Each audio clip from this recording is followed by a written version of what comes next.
Well, it says we're going. Okay. Now it says we're live. Hello. Hello, hello. Good morning, good morning, good morning.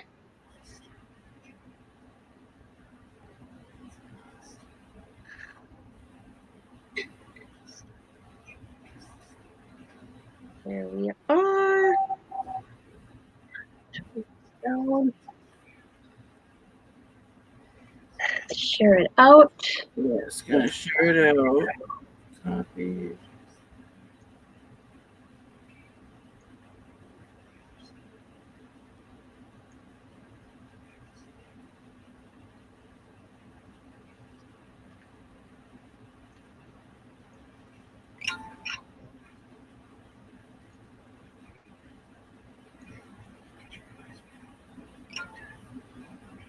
It's such a pretty thumbnail you have. Thank you.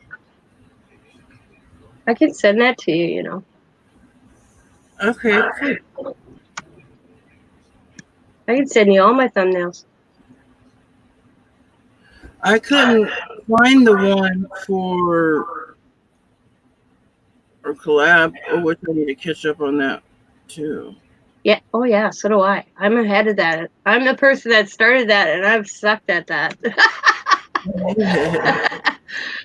I've been so. It's like so much going on.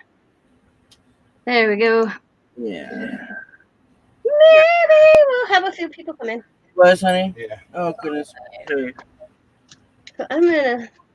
I don't know what I want to use. If I want to color a background, I'll find an image. All right. So Teresa and I are just crafting and chilling and chatting. Crafting and chatting.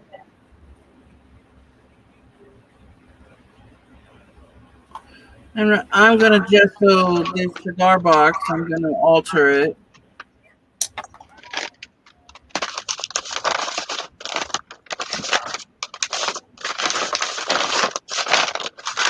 I'm doing a glue page. Once I make up my mind what I want to do on the glue page. And now I'm just doing the background.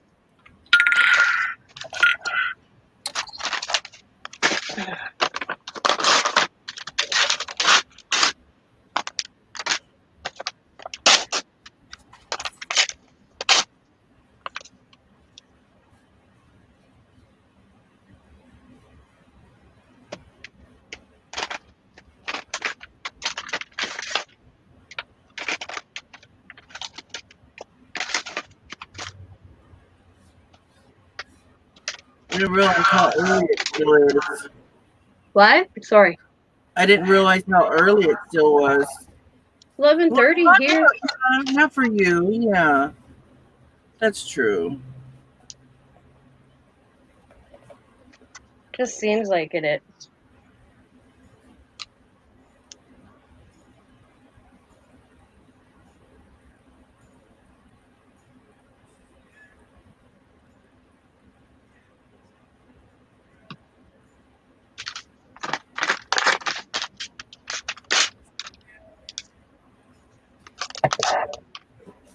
Oh, okay.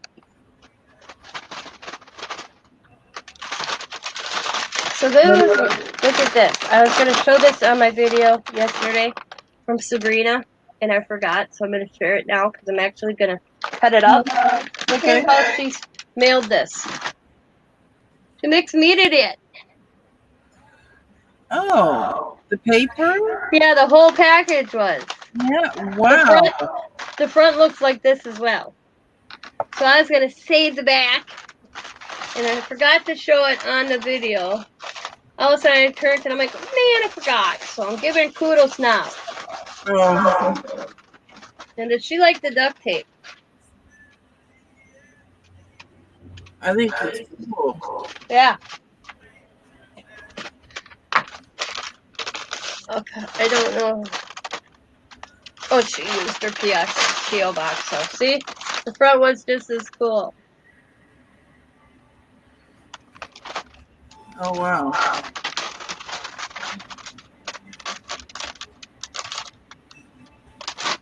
Ah, that was cool. So I was like, I'm gonna save that back. I'm gonna put that in my box over here. I'm gonna even leave the fragile sticker on it because I think it's cool.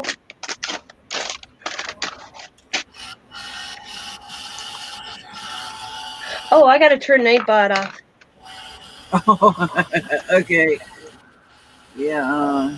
Mr. Nightbot does not need to be on anymore. No, I don't think I could do an auction slash sale today. Anyways, No. I'm not tired. I'm just, I'm relaxed. Too relaxed to really work too hard. We're gonna disable, and we're gonna disable that one, and we're gonna disable that one, and we're gonna disable that one, and we'll leave your email up just in case. And what I'm gonna do, I'm going to come over here. I'm gonna add.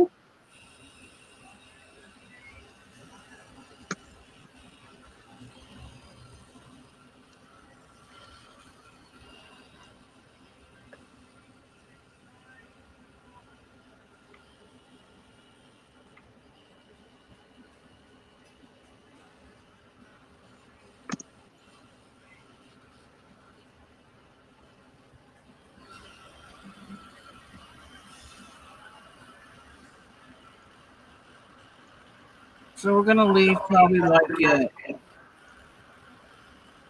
7:30 in the morning because the grocery store don't open till 7. So probably about 7:30 in the morning we'll be leaving. Oh, it'll be a nice day. Yeah, but it's supposed to be really hot, so we have to really use our sunblock. Yep. In states, I'll probably like 1, maybe 3 at the latest. How far is that from you? It's about 2 hours. I don't know Is it? miles. Is that all freeway? Yeah. Well, it's 90% freeway. 90% of it is.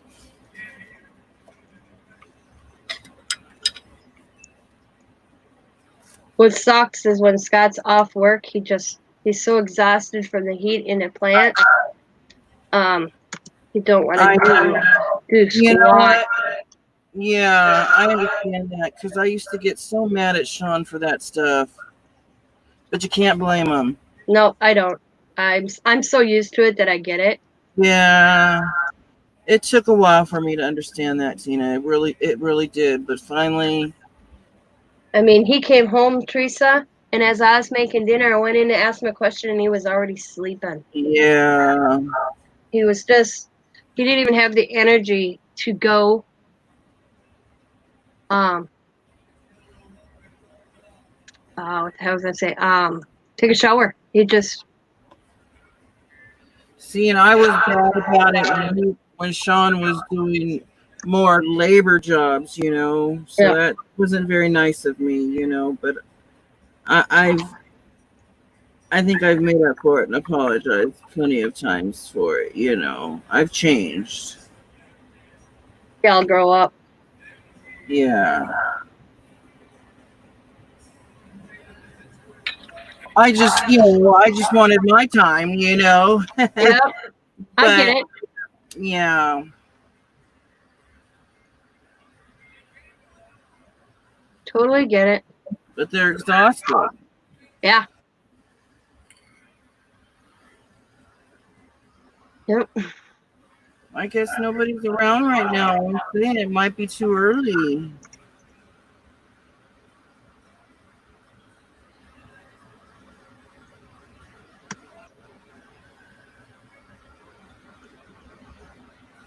I'm gonna have to take like 3 loads in at the post office today. But what's nice is I carry in what I can my first load. Mhm. And then I get up to the counter and I tell the lady or the guy, while you get these things started, I'm gonna go and get the others. And they don't mind that. It's not very far to have to walk to go in and out of the post office. Yeah, my ladies are like that too. So but it's gonna take a little while to stand there and for them to do all the, whatever they gotta do. Punch in all the numbers, get the tags, the tracking all going and everything.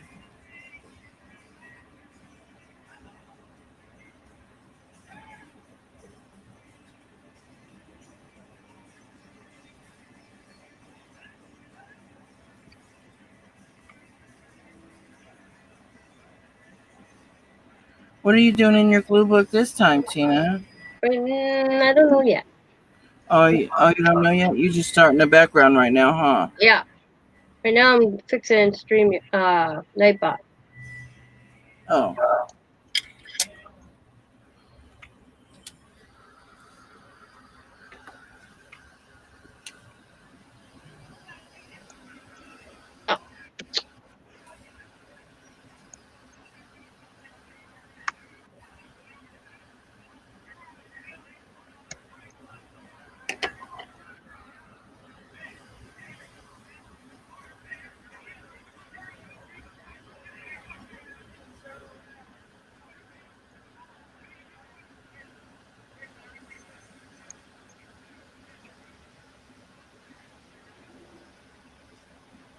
I can't believe I let my one box go for $10, but I don't think you could see how, or for $5. I don't think you could see how really beautiful it was until you see it. Wait till she sees it in her hands.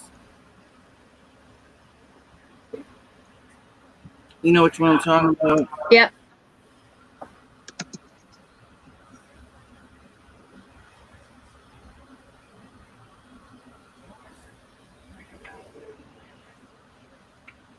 She's gonna love it.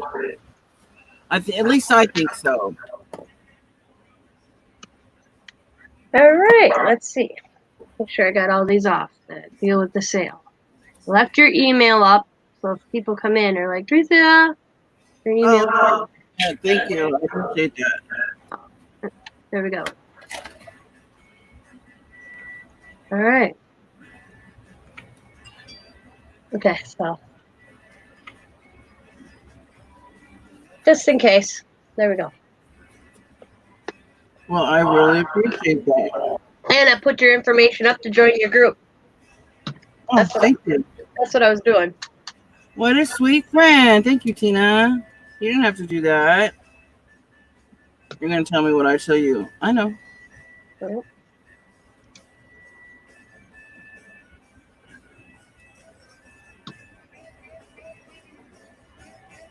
Not that big a deal.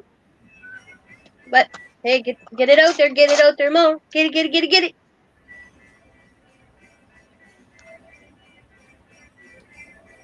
People are sleeping. Yeah, I'm maybe too sleeping.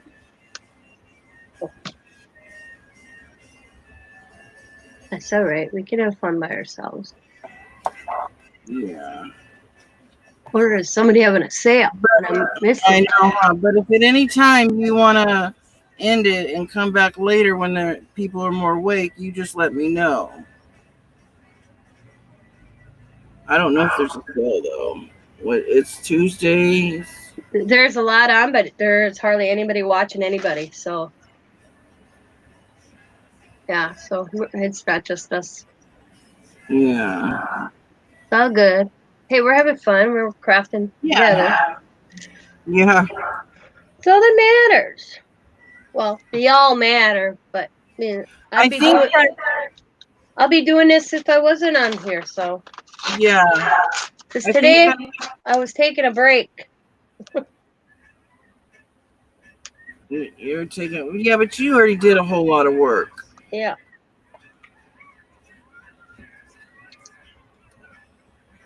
Yeah, everybody's packages that it paid for is out.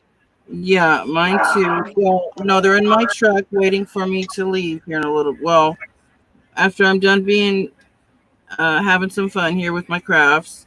And my husband gets back from doing laundry. He's such a sweetheart. He went out and did the laundry for us. Just about 3 loads, 2 or 3 loads. And then he'll be back. And then in a little while, I'll go to the post office and mail all mine out.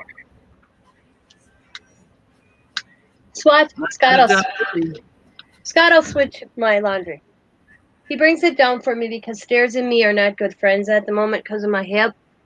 And my hip went out when I had a laundry basket in my hand.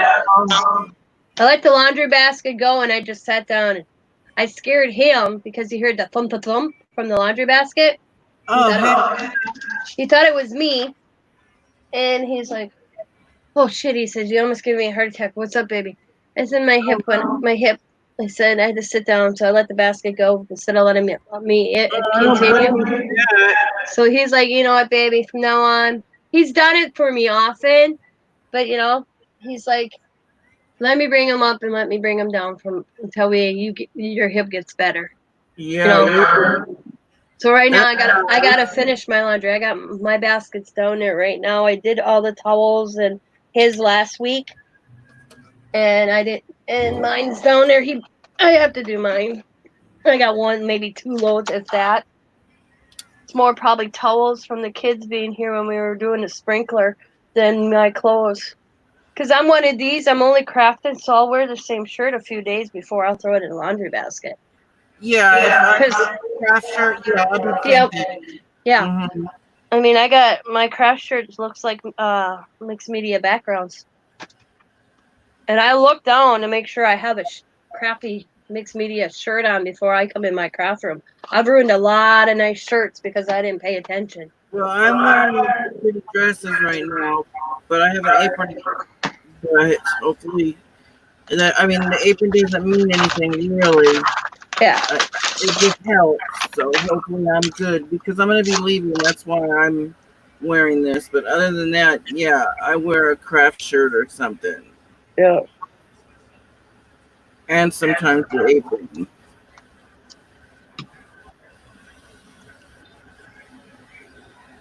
So he brought my basket down. He brought all the baskets down, and I got through the towels and his clothes because he had to go to work. He needed his shorts. Because his shorts have to be a certain length for him to wear at work.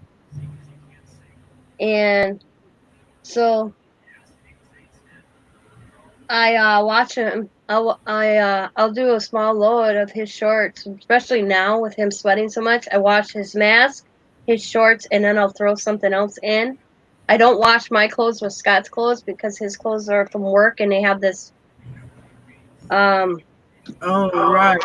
paper residue on it. And I'm going to tell you, you can wash his clothes 10, 15 times and you still see that little paper residue. We've tried everything. Really? Yeah. So Scott has 2 baskets. He has his work clothes basket where it's just his work clothes. And then he has his regular clothes that he wears when he's not working. Because we wash them separate. Because that powder, that paper particles, you can't get it out no matter what. It's just, hi, Susan. It's like, I don't know, it's like glitter. It's real fine. Yeah.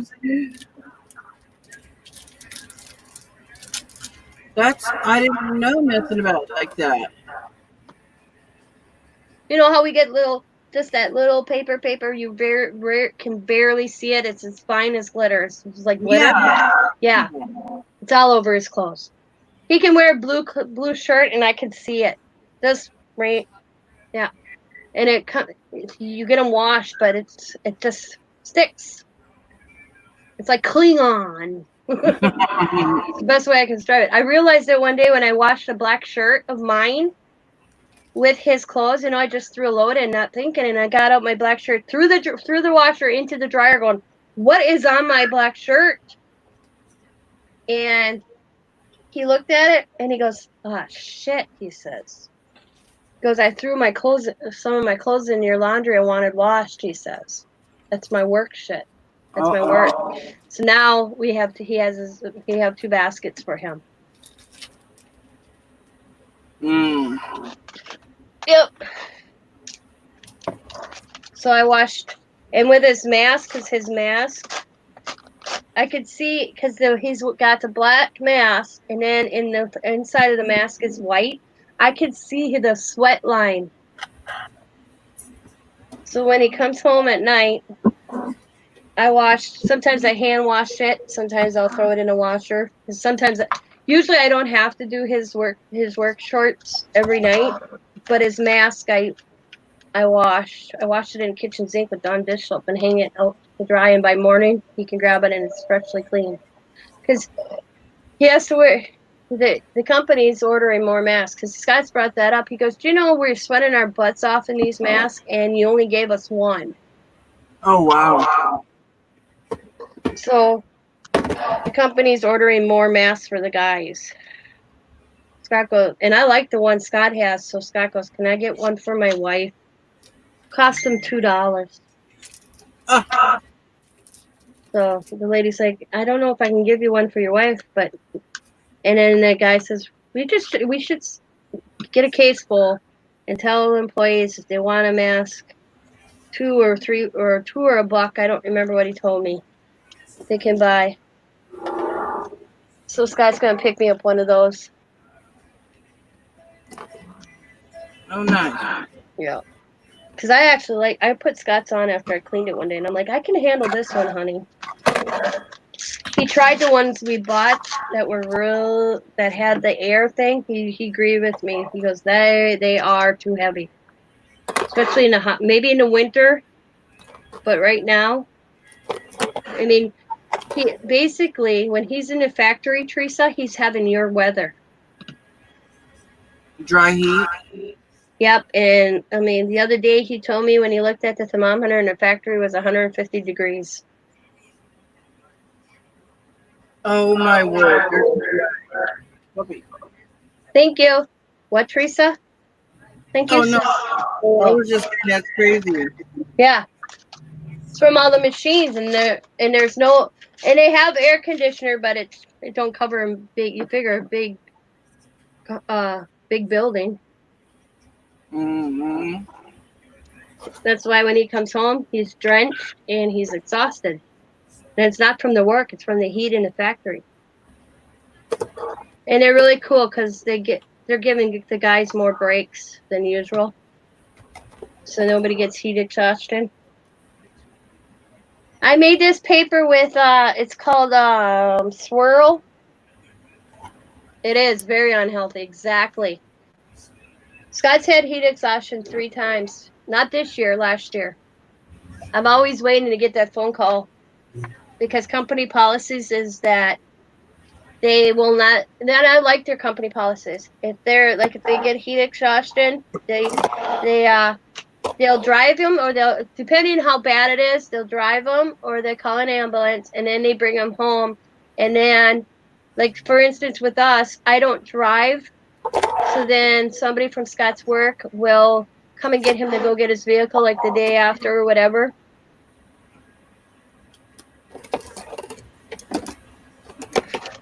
Because last year he got lightheaded, and he got checked out, and he was brought home, and then I'm like, how are we gonna get our vehicle? He says, oh, I just have to call Dan. Well, then Sam showed up in Diamond, so they went and got the truck for us.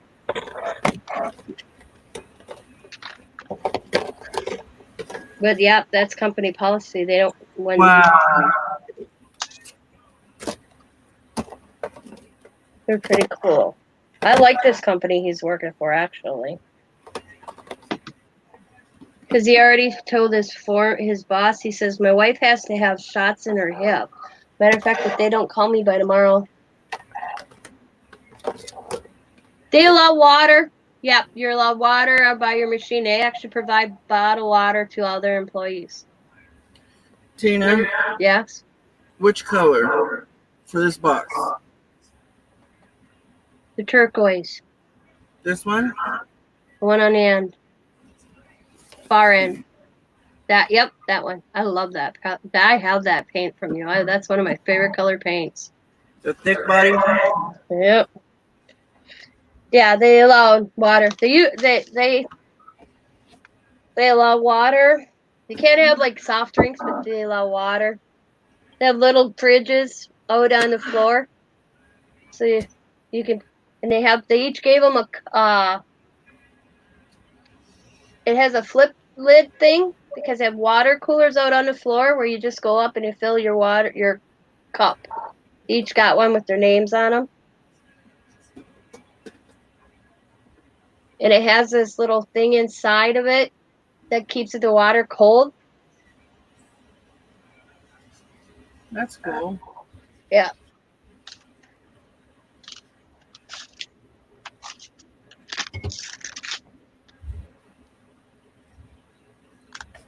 Well, since they started doing this stuff, the guy was saying once they got it, like Scott said a few years ago, my husband's only been at this plant a year and a half now.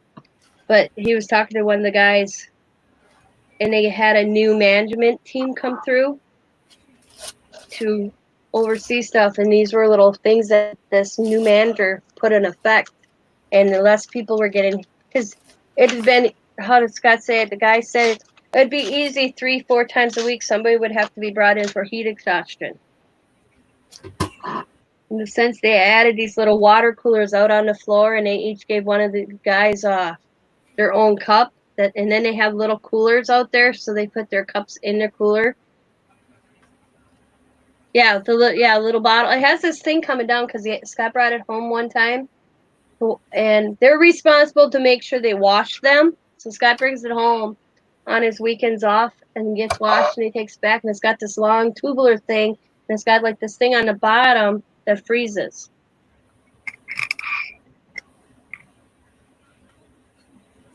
So that's pretty cool. Plus, they're allowed. And they're not allowed soft drinks, but they can have Powerade or like Gatorade, but they have to buy that themselves. So Scott brings his he drinks his Powerade besides his water. Yeah, we get the water bottle it's like I don't know, a 32 pack or something like that, and they come on sale for like $1.99. So we grab those up. Yep. And we freeze them.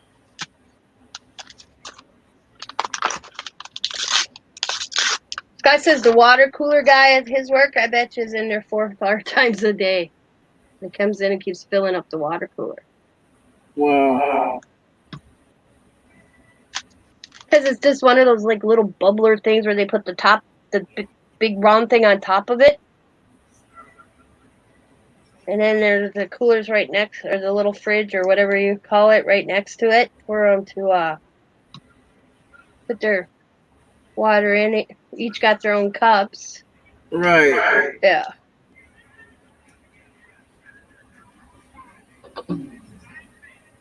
I turned my speaker off because it gives an echo. For some reason, my speaker gives an echo. Oh, hi, Sandra. Hi, Sandra. You didn't get a notification? That's so weird how YouTube does that. I don't know why. Because we shared it out. Yeah. I'll have to just send you a message. I'm going live.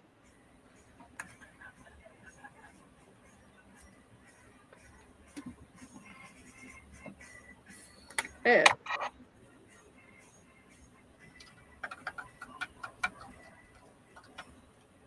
Where are you? Okay, thank you. Good morning. Good morning to you too. Yes, good morning.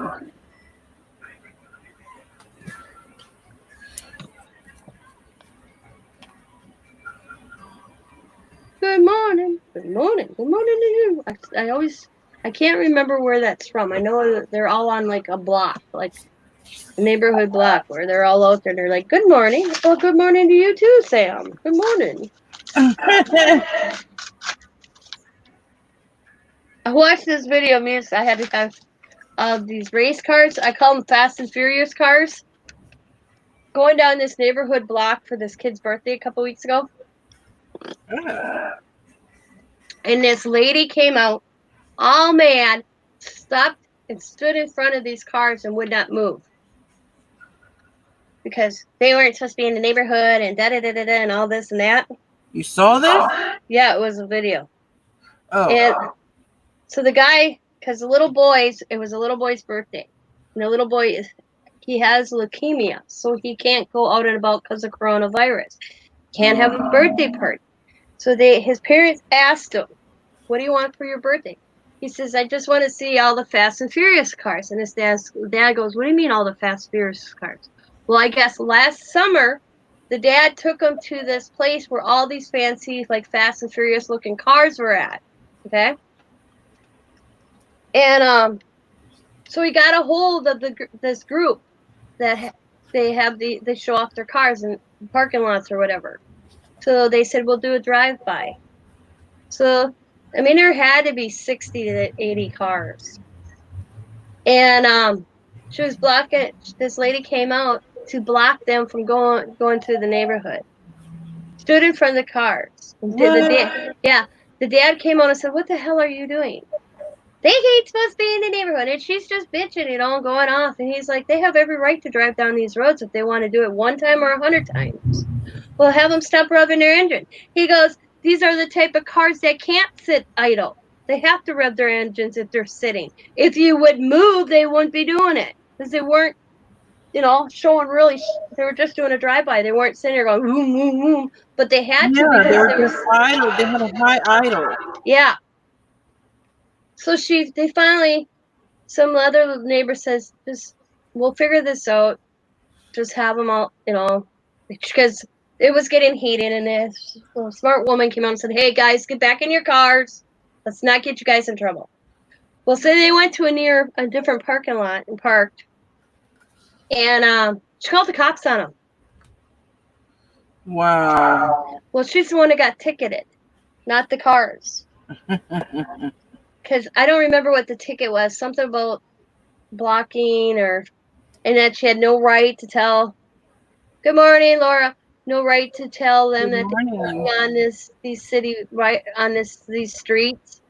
And the sheriff department told them to do it again. So a week later, they went through the neighborhood, and they went through the neighborhood 10 times for this little boy. I'm thinking, and the guy goes, "This is what my son wants for his birthday. All he asked for. He can't have a birthday party." I'm thinking, what is Wow. wrong with these people? As they were referred Yeah, what the heck? they called her a Karen. My I husband, bet. and I laughed because she's like, "My husband's an ex-police officer," and he's standing there, she's yapping her jaw, and then one guy goes, "Well, if he's an ex-police officer, I can understand why he's an ex-police officer because right now you're breaking the law." And then one gal goes, "Would you stop being that neighbor? Every move we make in this neighborhood, you have a problem with, and all your neighbors are getting tired of it." Well, then when these cars went to do the second round, there were people out sitting outside their houses with lawn chairs for blocks. Wow. Yep. And I watched where they entered they had the police, when the police responded to her, the police officer goes, they're not breaking any laws. What law are they breaking? Revving their engine. He goes, they're not above some noise, whatever. Oh yeah, I was like, my God, people, there's no compassion in this world anymore for other people. No. It's hard to find where there is. But I laughed because I didn't know what a Karen was. I had no clue. I'd asked Diamond, and she started laughing at me. But now I understand. I'm like, man, I could be videotaping a lot of these people, especially at my local gas station. I tell you, because yesterday here in Green Bay, Wisconsin, our ordinance went in that we would have to wear masks in all public buildings. Okay, it's been on the news. It's been all over for over a week. Of course, you have that one, and the Quick Trip says, "I'm sorry, we can't serve. You can't come in." They have a guy at the Quick Trip door standing there, making sure everybody had a mask on. I almost walked out without mine because I was like, I came back in the house. I'm like, shit, I forgot my mask, which I usually wear anyways. But this one lady, oh my God, the world's coming in because she had to wear a mask to go in Quick Trip.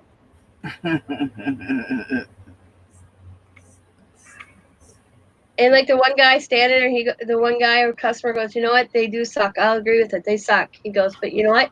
How long are you in a gas station? And it's in boom. Yeah.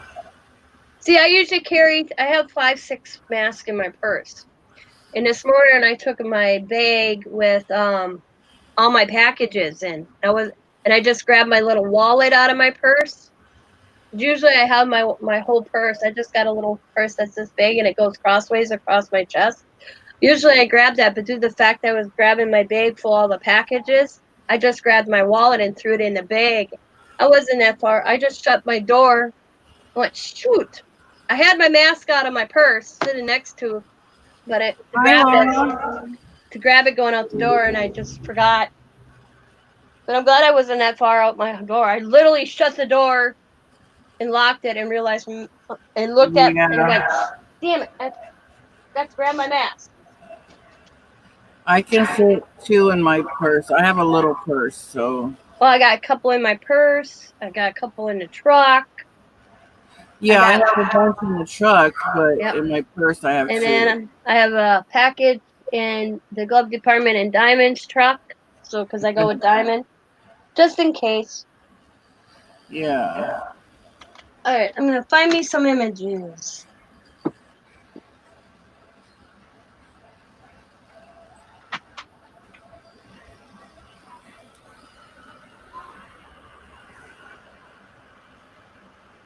I'm just drying this a little bit, you guys, so I can get it all painted and see what else I want to do to it.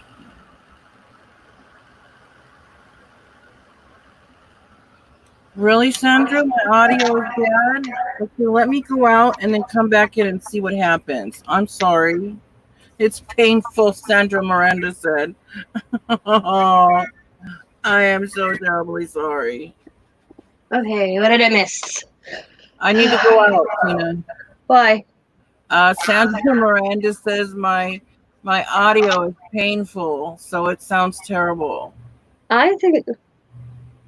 I'm just gonna go out and come back in. Okay.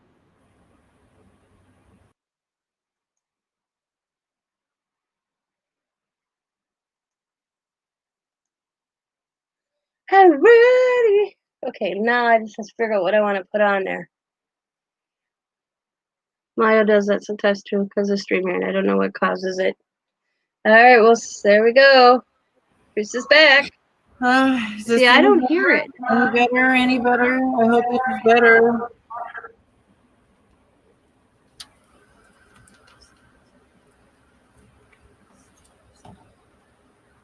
Well, we'll have to see because I'm not hearing what Sandra's hearing, so I don't know. All right, what do I want to put for an image? What do I want to do today? Well, let's see. Let's see.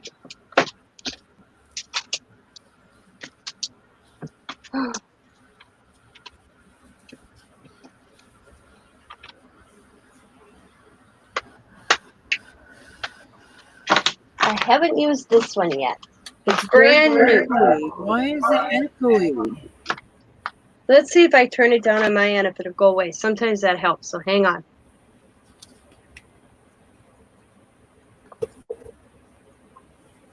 Okay, now talk. Am I still echoey? Is that better or is it worse or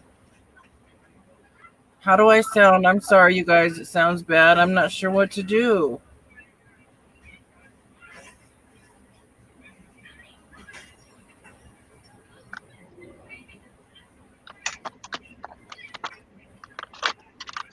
Way better? Okay, I turned the volume down on my end. Okay. We'll see. Sometimes that'll do it too. That it works. All right. Thank you very much.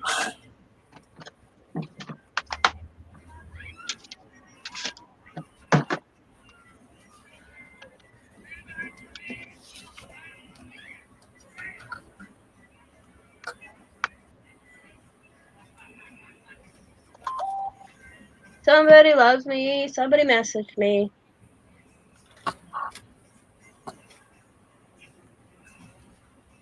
Oh, that's not an important message. Oh, wow.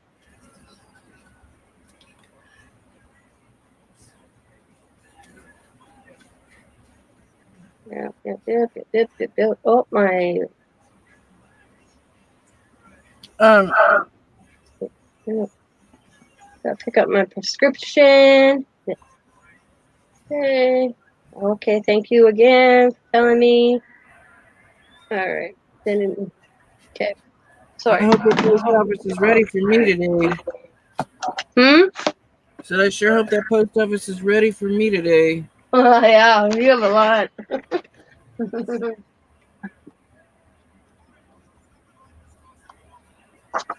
I have just a few people I'm waiting on.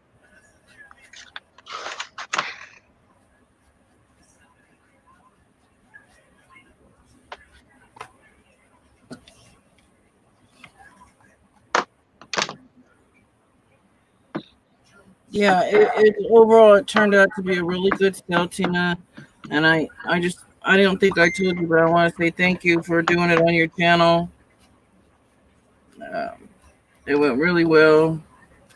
Thank you for letting me use your channel to make some money. It's all right. I had fun. Little hiccups here and there, but I didn't think too bad of them.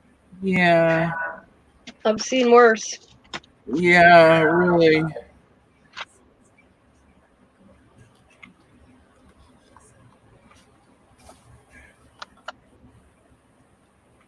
I ain't telling anybody what I'm buying. Teresa does know because she has one, so I discussed it with her. And it'll be a few weeks because one person made arrangements with me, and I was okay. And so once she makes her payment to me, and I transfer that money all over to my checking account, unless I can talk my husband into letting me do it beforehand, I will share what I bought. It's exciting. I know. I'm like, "Ah!" I'm getting it way before I thought I would, so I'm all excited about that. So stoked, actually.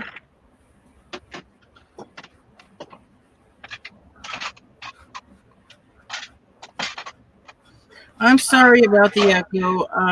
I will go through and change what I can today, clean things up, see what maybe the problem is. I don't really know what it is, you guys. I'm so sorry.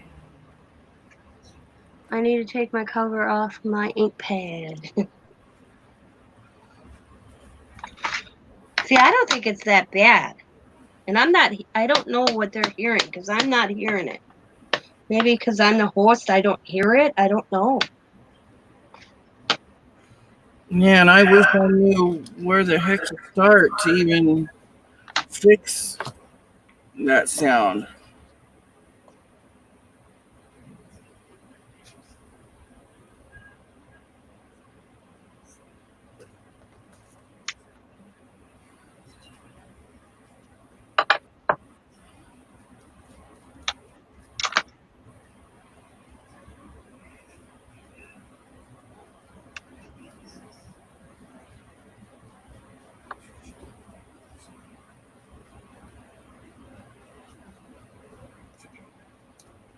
Oh, see, Laura thinks it's nothing that you or I are doing. It's just a glitch on StreamYard. It's everybody's kind of. I've noticed a little bit on everybody. Oh, So really? yeah. Oh, wow.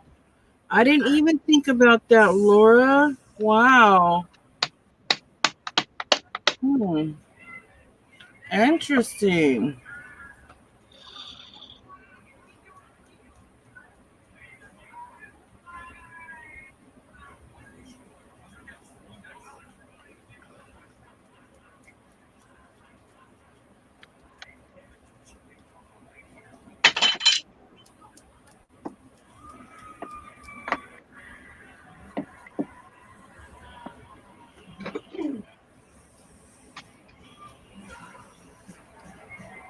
A little too much paint there.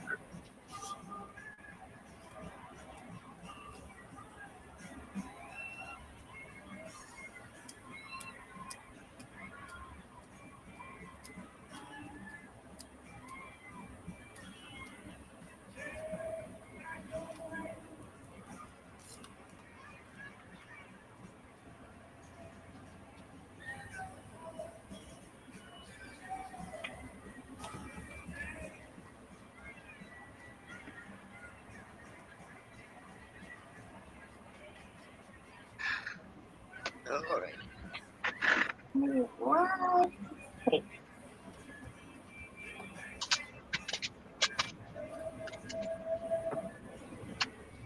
Oh.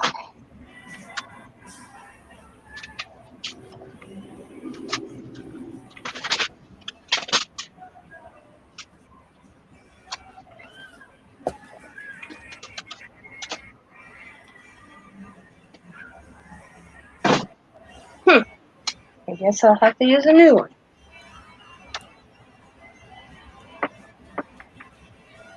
What'd you Major lose? deal. What'd you lose, Tina? Oh, no. I just was looking for a scrap piece of white cardstock. They didn't have any. Oh. So I used it all to make stuff.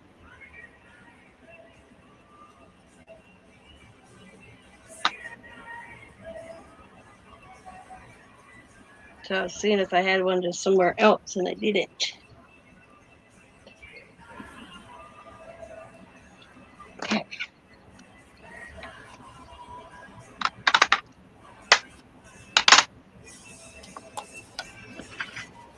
Oh, my foot is falling asleep.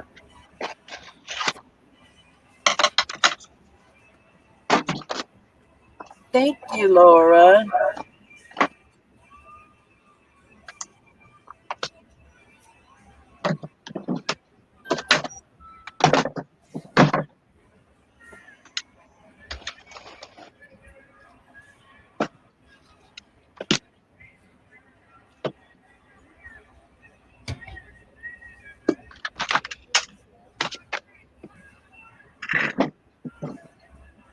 So I was going to go swimming today and do laps, but since we're going to go to the Colorado River tomorrow and go swimming, I figured I'll do all my swimming tomorrow. There you go. Oh, okay. Oh. All right. I'm going to talk Scott in tomorrow. Go out to Diamonds, go swimming. I think it's the coolest thing that her pool has windows. You know why? That is the stupidest thing that they did, though. Like, because it doesn't seal very good. Yep, it's leaks. They had to drain their peel twice and reseal it. Oh, really? Mm-hmm. Yep. Like Diamond said, if they got this used, if she would have bought this new, she would have been on the phone with Coleman. Yeah. Laura, it's a Ranger, made by Ranger. It's called a heated craft tool. It's not an heat gun. It will not emboss. I mean, it tries to melt it, but it really won't. It's different than just an embossing heat gun, but it's by Ranger and it's $20 and it's so wonderful. In fact, well, Tina's had one bad review on it, and then so far I think an okay review on it. Yeah, But I first one, basically, I got an odd one that died. Yeah, the first one quit working on Tina, but this one has lasted me a while. It's been a few months since I've had it. And I got Tina and Kathy both to buy one, and they've had theirs so far after Tina got her other one. She's had it. She said it was sounding like it was making noises, but I think it's been fine every now. Sometimes mine will make a noise every now and then, but most of the time, see, it's quiet. You can't even hear it, like you said. Yeah. And I had one. I just didn't. I thought it was just another embossing. I have a white one that was my mom's. After I bought that one and I was digging, remember I was like, "Oh my God, girls, you won't believe those." Yeah. I just assumed it was another embossing gun. I didn't know it was just for heat, the dry stuff.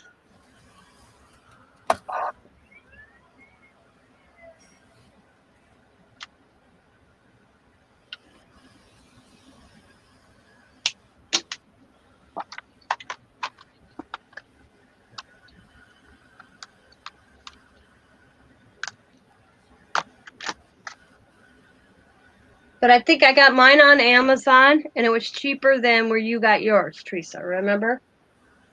Where'd you buy yours? Yeah.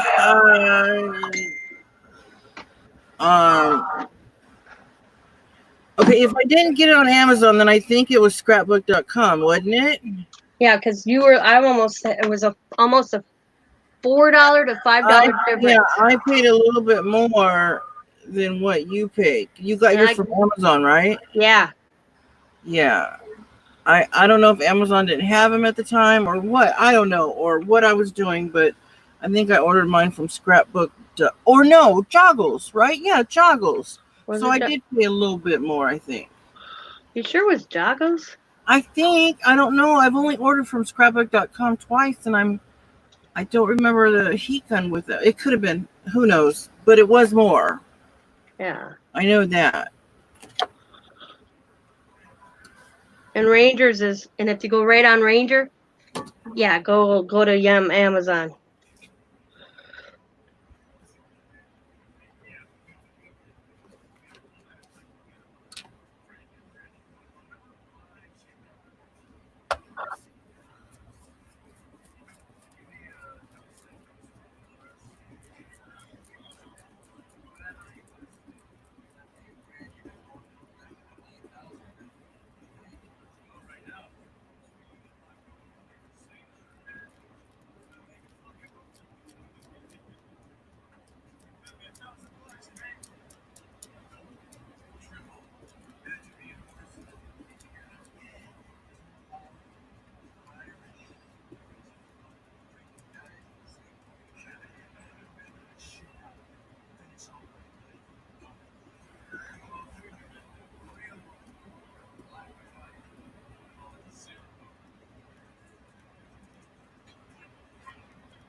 All right, that's the whole box.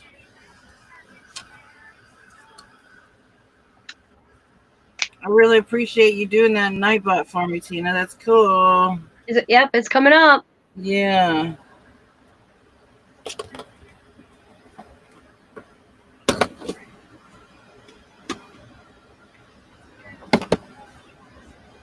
Except the space here's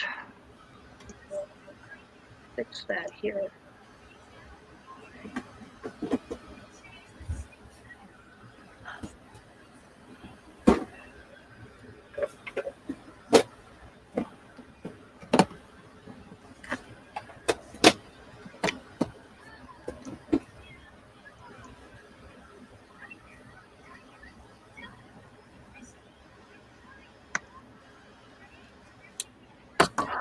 Let's just try a little bit more.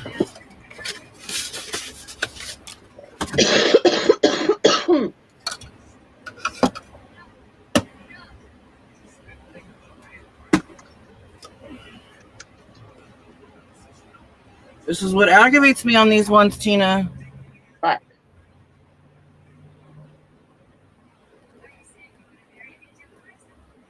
Oh, yeah. It'll always do that. Always. Yep. And I need to repaint it. Yeah.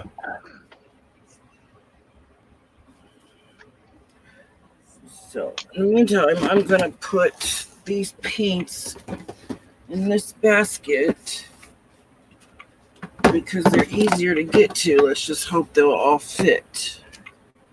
Let's keep this color out because I was using that color.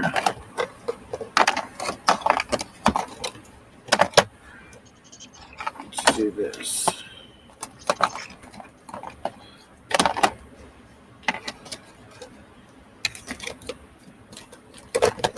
Oh, it don't matter.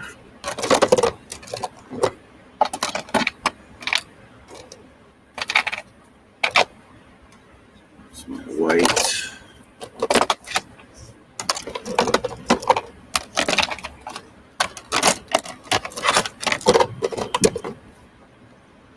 I don't know how to use this one really, and I grabbed it on accident. It's called Transparent Mixing White, so I think it's a little bit white, but it's transparent too. So it's like see-through a little bit, but mixing white, you know what I mean? Yeah. So it must be like white a little bit, but you mix it with other colors, I'm guessing.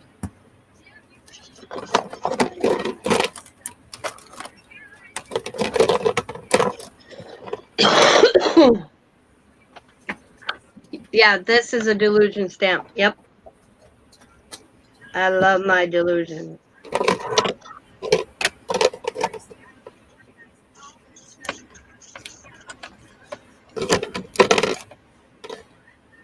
Yeah, they all fit. Now what am I going to use this bucket for?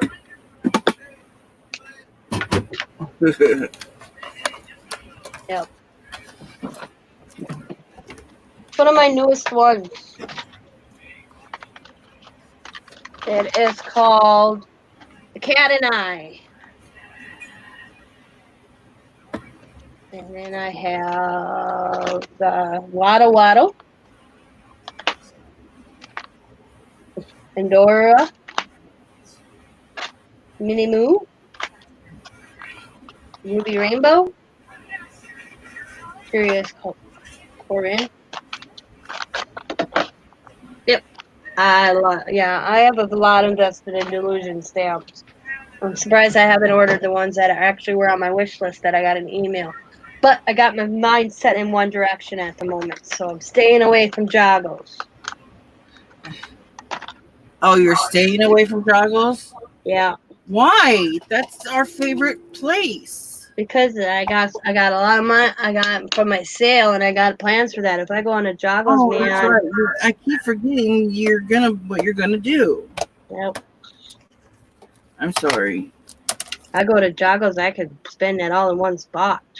I know that's what after I go to the post office here in a little while, the change, what's left after shipping, everything, I'm going to spend a huge order on Joggles.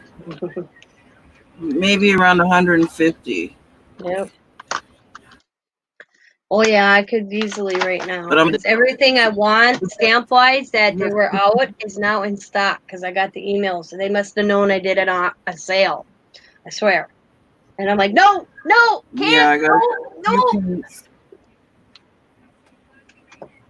I have plans. I have plans. I have plans. Can't do it. Stay away.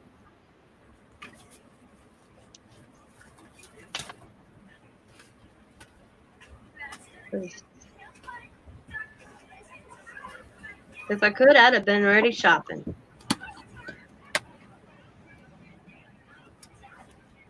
I have all these bags and I'm just going through a few things. Not really doing anything, just putzing around. You got me saying that word, Tina. Hudson. Yeah. Some tags, little envelopes. I don't even know bags. if that's a real word. My grandpa used to say I know, but I get it. It's like, it's a perfect sound for what you're doing. Or it's a perfect, I don't know. I don't really know how to say it, but it's just, it works. That's all. Or,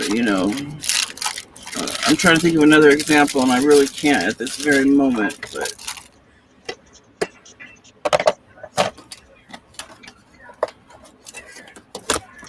I don't hear a lot of people use that word. Oh, you want to see? I bought at Walmart. Sure. This was my big find at Walmart. I went there yesterday. This. You know what I'm going to do with these? Oh, it's nothing special. Oh. You know what I'm going to do with these? Oh, envelope. Nice. Mixed media. White ones. No, I'm jelly plate. Ooh. White ones. There's only 25 in there, but they were $2. I figured it was worth it. That's not bad. Yeah. So that's all I wanted to show. So one of these days we got to go on and play with our jelly plates, I think. Give me time. I'll pick some of them up also. Pick what? What? Some of those envelopes like envelopes? Oh, yeah. Okay, yeah. That sounds like a plan. that. I have to do jelly plating. What do I want to put on? You got those cool jelly plates too. Yeah, the impressibles. Yeah. Hi, Therese. Hi, is that who T Friday 77 is? Therese? Yep. Oh, hi, Therese.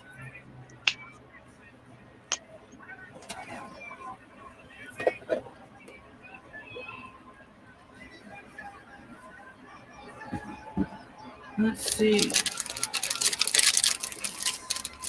What can go on here? I'm trying to find something that I can decorate the box with. That's what I'm going through stuff for. I want to put something on the box, but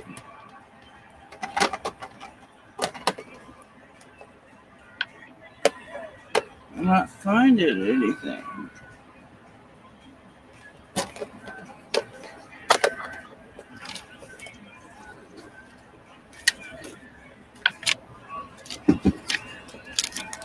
You know, it'd be cool.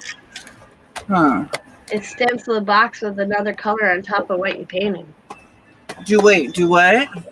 Get a stencil out and stencil another color on top of the blue. Oh, yeah. Use a stencil, huh? Yeah. Yeah, that's true. That's a good idea. And then you can embellish it too, after with something after. Or what about texture paste with a stencil? Yeah, whatever.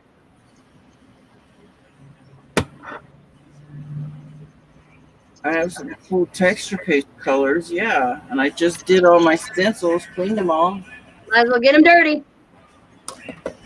Oh, I'll have to clean this one. It'll drive me nuts. Yep. Yeah, Therese. My opinion that the background is too dark, so you have to light up your background. When I was watching your video,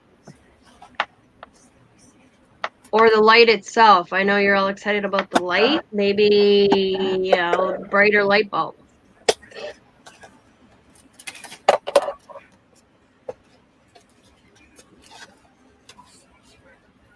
I mean, right now, can you guys tell the lighting? I'm going to put me up. I don't have special lighting. Everybody does special lighting. This is with just my light on and the ceiling. Can you tell a difference? No, it's perfect. If I turned it off, can you tell?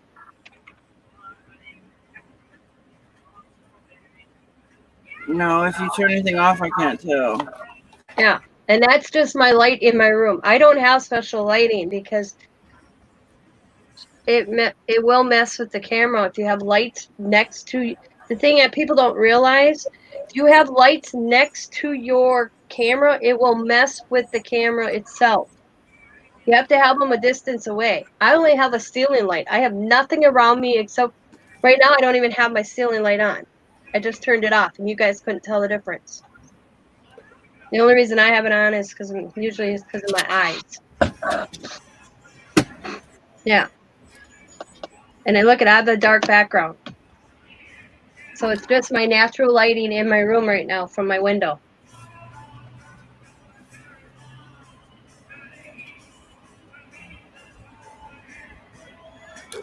Yeah.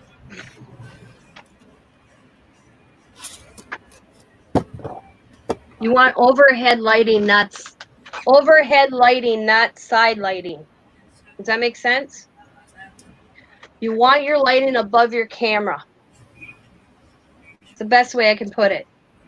You can kind of see my light right there. That's where my light is. See that little spot right here? That's my ceiling light. That's the only known thing you'll have to know that I have my light on.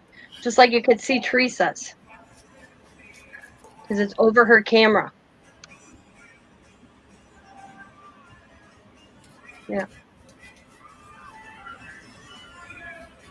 See, I have black curtains. My walls are white. My ceiling's white.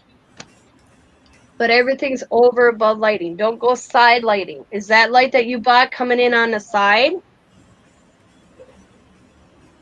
Because if some way you could arrange where your light's above your camera, it'd probably work better. That's my advice. I've seen so many people go, oh, I got lighting, but it's coming in from the side. You want to focus above your project like this, not like this, if that makes sense.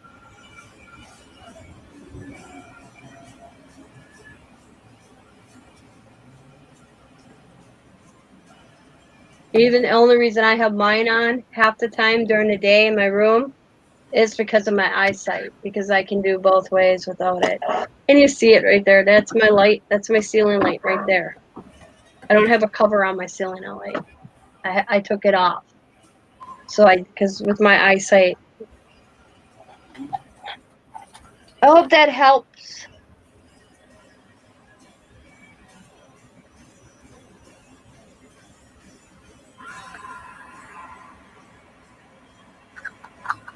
When I first started out, you guys would have laughed.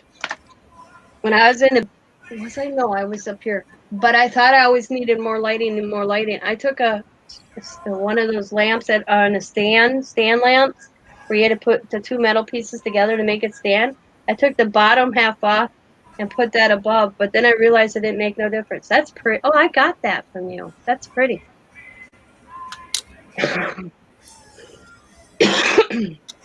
It's yummy. Yeah, it's so creamy. It looks like lipstick. Yeah. My light on the ceiling sucks. Trees, this is all my light. This is all I have. I'll show you. I'll take a picture of my light. I got special light bulbs. It just might be your light bulbs. It might not be your light. It's probably your light bulbs. Scott got me. I don't know what they are. I have two different ones in there right at the moment because one didn't burn out yet. But this, hang on, let me look at my photos. Why did I take two pictures of that? That's my lighting. That's all that I have right there. That's my ceiling light. But he got these bulbs that I think the round one's 150 watt, and I don't know on this one. But that's all my lighting. During the day, during the night, for all my videos. I have no special lighting. So it might be just your light bulbs.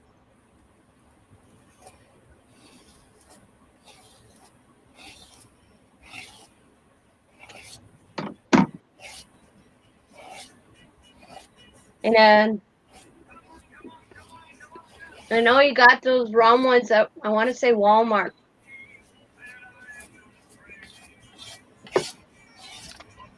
All I did is take the cover off because there's a fancy cover that goes over that. I took it off and it's still in the storage downstairs. My landlord's like, what happened to the cover of that light? And I'm like, oh, I got that wrapped up in bubble wrap downstairs in the laundry cupboard. Why ain't using it? Because I said it blocked the lighting too much for me. It's in the LED light, so it's not. Yeah, it's a LED light. You can't change that out.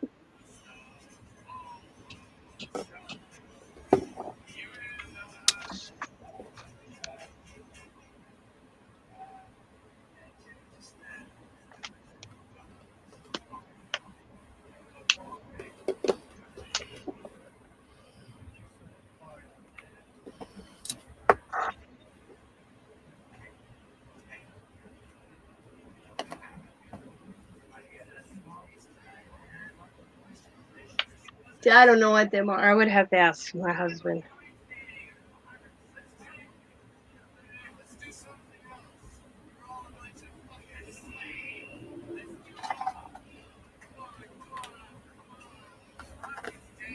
I think they're those new LED lights. Because when I turn off my light, they still shine for a while. Yeah. I'll have to see if I can find where I don't know where he put them because he bought a bunch for the house. And I don't know where he set them.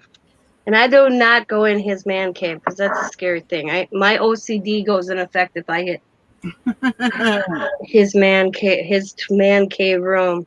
I just want to tidy it up, so I stay out of there.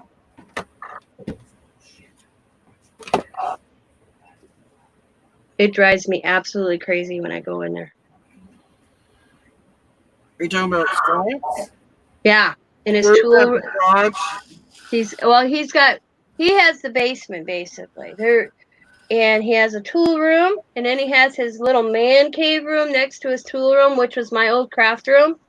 And in his tool room, it's like I'm like, it would drive me crazy because nothing's like on. I know, but I bet he knows where everything is. Oh hell no, no! I No. hear, I can hear him down there bitching because he can't find something all the time. Uh, I just laugh. I'm like, he would not like me if I went down there and cleaned that. Well, then he might be able to find something. Yep, probably. Well, I left. I have I have a tag die from Tim Holtz. That's it, like the old kind in the black casing, And it came out, and all I needed it to be is glued back in. I asked him to glue that for me. He's like, sure. And he swear to God, for 2 years he gave that back to me. I'm like, Scott, I have cleaned this craft room. I have redid this craft room. I never got that die back from you. So I bought a die pack that came with 6-7 dies to make tags. Yeah. And Xavier called and said, hey, Dad, can I borrow the tackle box? I'm going fishing. Scott says, you can't borrow it, but you can pick some stuff out of it. And Scott's got this, I mean, I bet you his tackle box is as wide, as big as our Tim Holtz media mats here. Oh, wow. So Xavier comes over. Scott picks up his tackle box, and guess what was under my tackle box? My die. He decided to put his tackle box to hold it down while it glued. So it's been sitting under his tackle box for 2 years because we haven't been going fishing because he was putting in so many last 2 summers. It's just been crazy that we never didn't even have time to even get our fishing license because he worked so much. Yep. He brings it up. He goes, I'm sorry. He stands in the doorway and he goes, I'm sorry. And I'm like, what did you do? Because I'm thinking, why are you apologizing to me? And there was my die. 2 years later. Wow. I knew he had it. Let me watch this stencil real quick. What? I'm going to watch this stencil really quick. Okay. I knew he had it. I knew he did. And if I really wanted it so bad, I would have went down and looked for it. I probably would have found it too, because I move things. Scott's one of these. If it's not in sight, that's why I said, why don't you organize it? Put all your stuff away. You know it. Because I'm on site person. The one thing I had to adjust in my craft room is my new cupboards because they got doors on. Oh, you bought a 6x6 jelly plate? Oh, that's cool.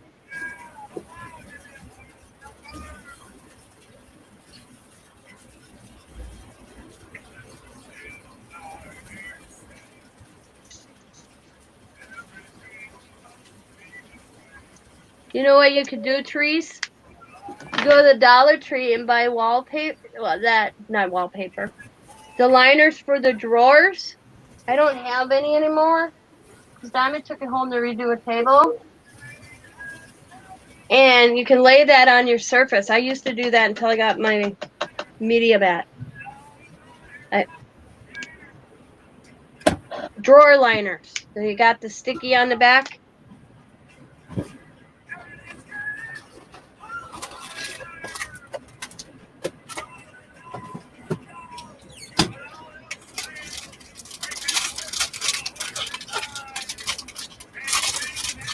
You guys have to excuse me. I'm eating a little. I gotta eat a little something because I'm getting shaky. But I'll be okay. I bought Alaskan crab salad when I was at Quick Trip, and I like putting it on crackers. And that's my lunch. I'm just eating a popcorn cake right now. I just feel shaky. That means my blood sugar's low.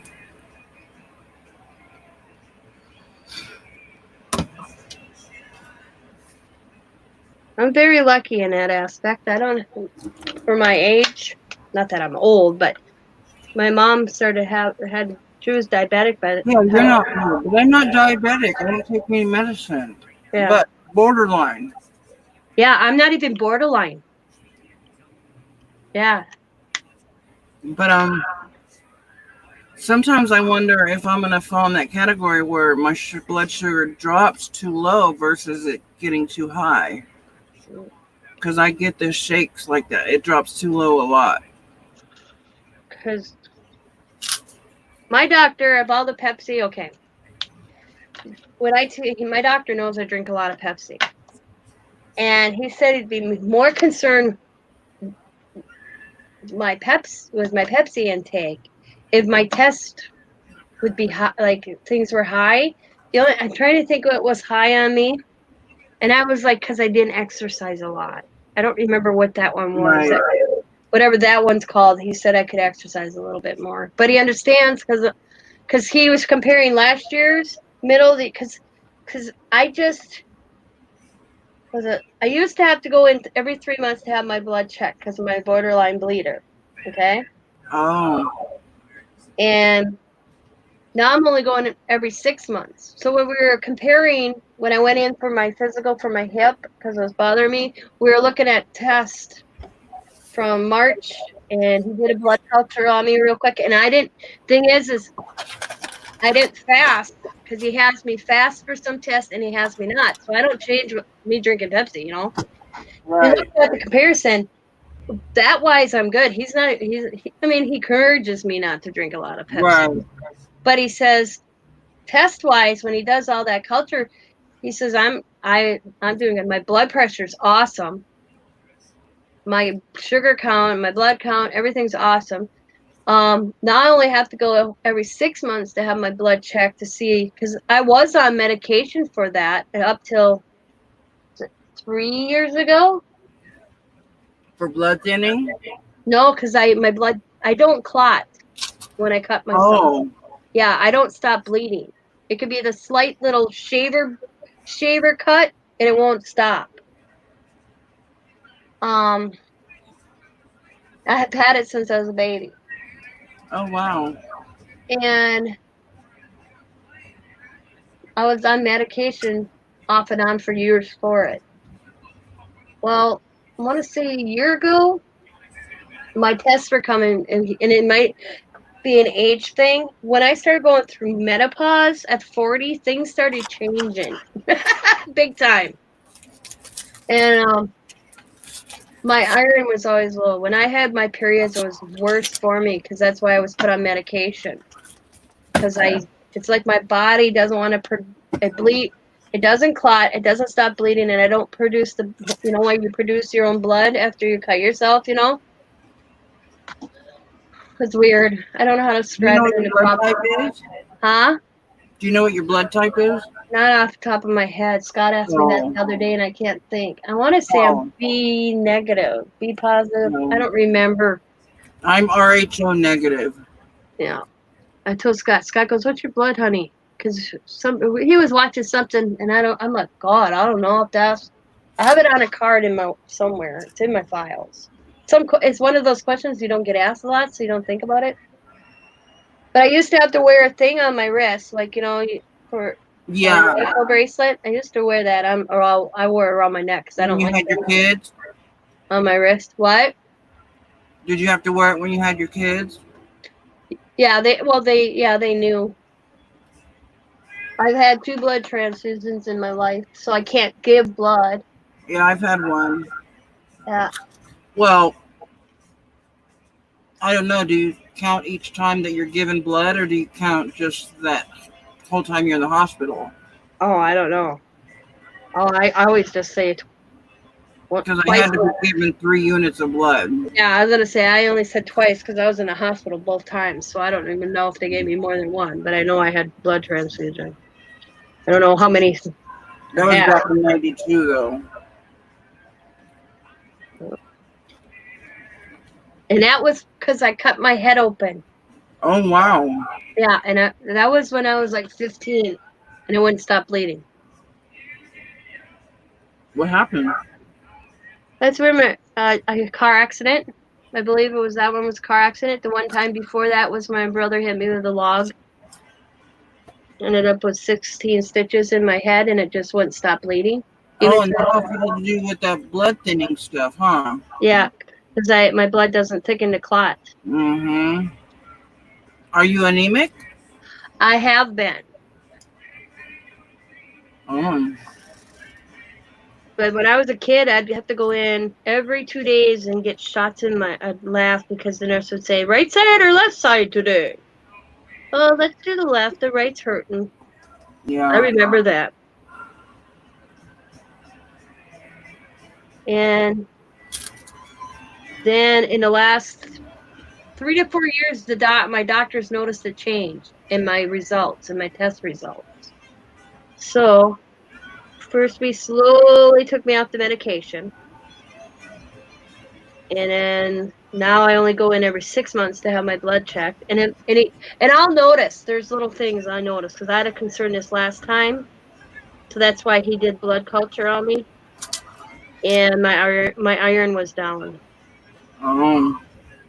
So back on. He goes, "Have you been?" I'm like, "Yeah, I've been skipping my vitamin." But yeah. That's when my brother-in-law gets talking, and I'm like, I don't even want to hear it. I've been living with this blood disorder since I was baby. But they always told my mom I'd probably outgrow it. Well, I outgrew it in my 40s.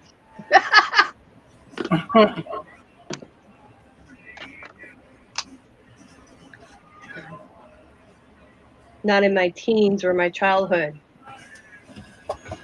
But the older I got, the less, because I used to, when I was between probably 1 and 10, I'd have to go twice a week for shots. And then all of a sudden I only had to go once a week.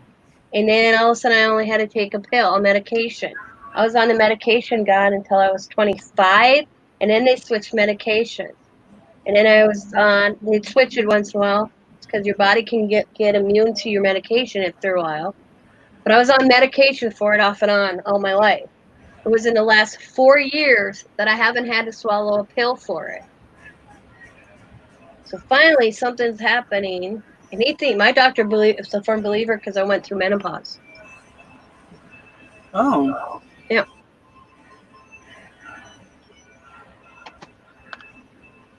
Weird, hey? But when he does all my cultures, he says I need to exercise more. That's for cholesterol. I don't have high cholesterol, but I don't have good cholesterol either, I guess. I'm like, well, fix my damn hip, doc.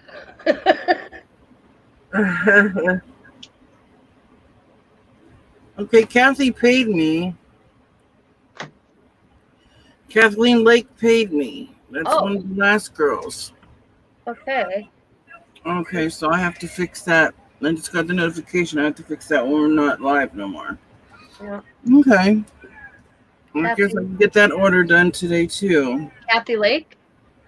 Oh, she did me too. Cool. I'll do that. I just got the notification. Yep, me too. I laughed, Teresa, so hard. You could tell when people were done with work yesterday. I swear to Lord. I'd get one slip, because once they pay me, I do the slip. I write out their shipping slip immediately, I print it out, put it on their package, I put it in my bin. Right. I literally get done writing a shipping label yesterday afternoon, and I'd go reboot my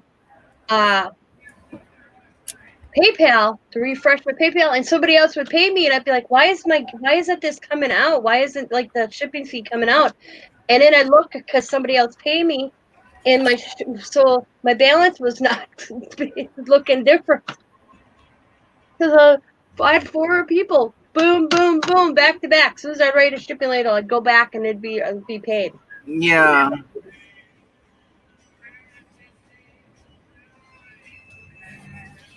Kathy Lake paid. I guess I'll put her somewhere over here. So that means there's only 2 people that owe me money now.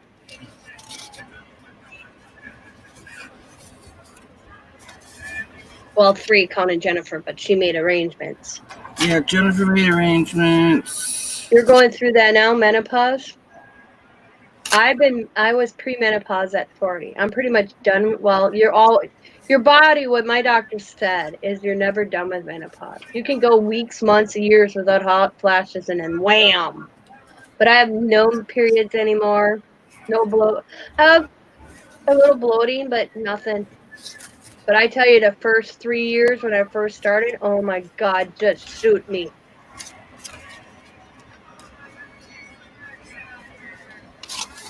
Well, I can't get Kathy's ready because I need to find a better box to fit that cutter in.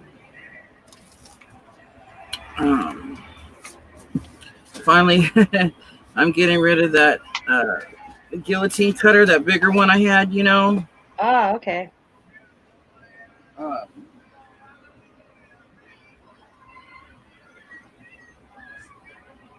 that's what Kathy bought. Now I just have to figure out where in the heck I stashed it at.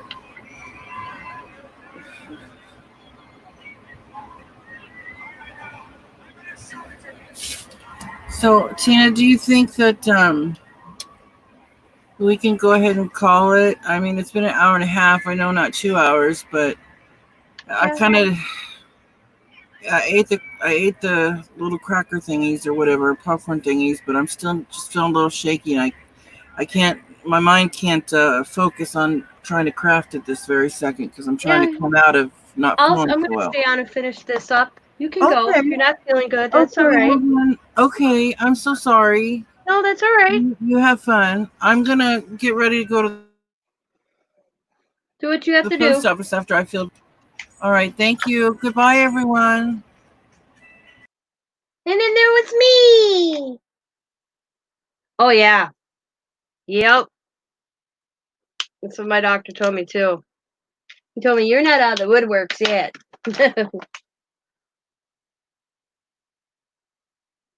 My sister-in-law, who's older than me, has just started because her husband was like, "You can't be in." Oh, my brother-in-law thinks he's the expert because he was a paramedic, and I'm like, "You don't know women's bodies. Every woman's body is different. There's not one alike."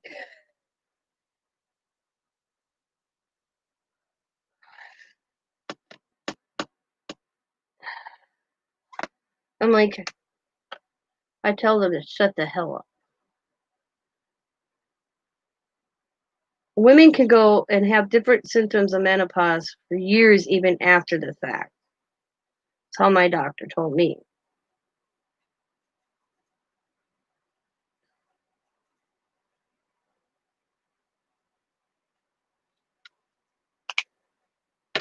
And you're a damn man. I told him, you're a man, so shut the hell up. Just because you went to paramedic school doesn't mean. Oh, you'll probably still have the mood swings. Because I still have mood swings. I don't think they ever go away. I think that's in our DNA. My husband will be the first one to tell you that one.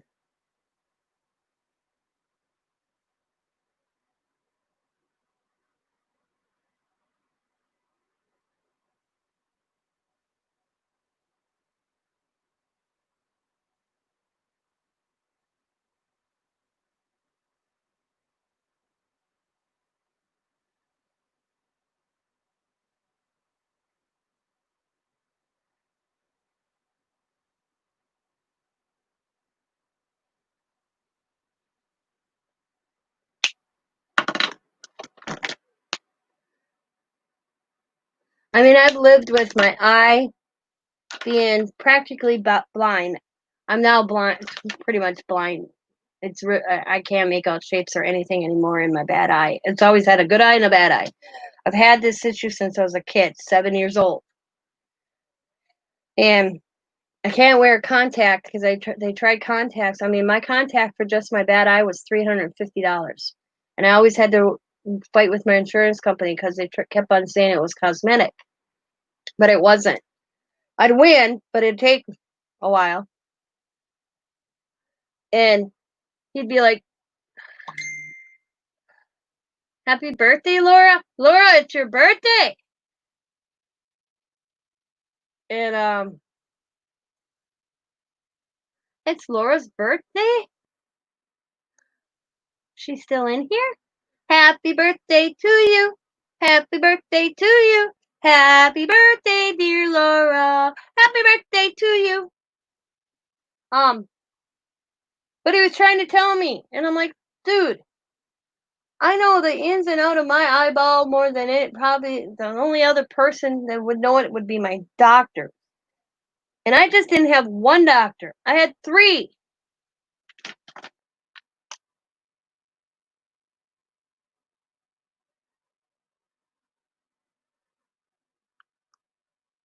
Half a century old. Woo!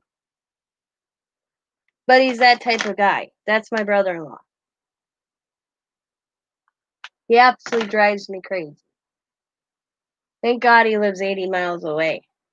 And I don't see him that much. But that one day he just pissed me off royal. I mean, I've had a total of 10 surgeries, 7 just on one eyeball.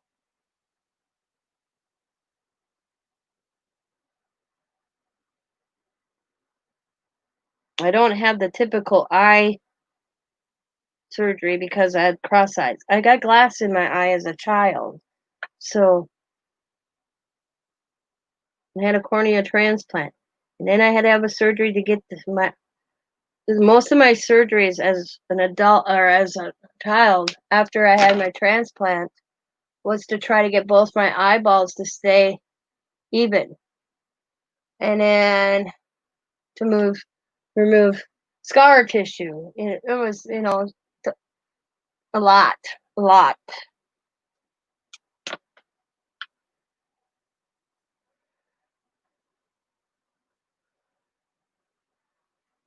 I finally said to him, I'm like, you have a back issue. You've had back surgery. Yep. I said, I've never had a back surgery. And he goes, yeah. So why would I tell you how your back surgery should have went? Because I don't know. You don't know me. You don't know my situation. So shut the hell up. But that's the type of person he is. I got a degree. You got a degree, and basically, he went to school so he could ride in an ambulance. He's not a doctor. I don't know what the difference is, but he ain't no doctor. He just is a paramedic. But he hasn't did that in 15 years. I said, you couldn't even know how to probably run half the stuff in the ambulance anymore.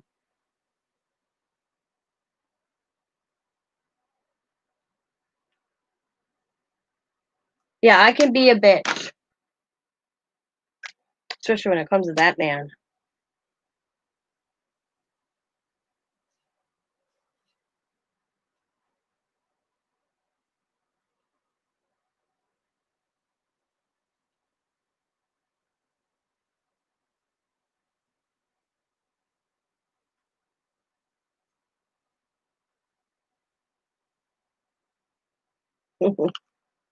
Hello, JD. How are you? Thanks for coming in. I'm just doing a little putzing layout here.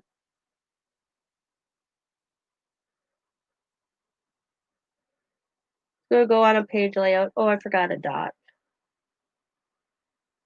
Calling a delusion image.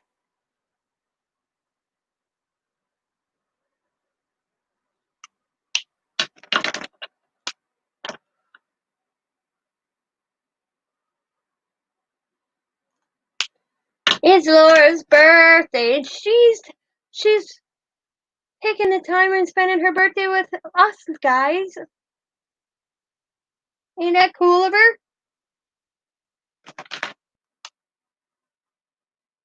She'll probably be hanging by the chandeliers later. My daughter's birthday was yesterday.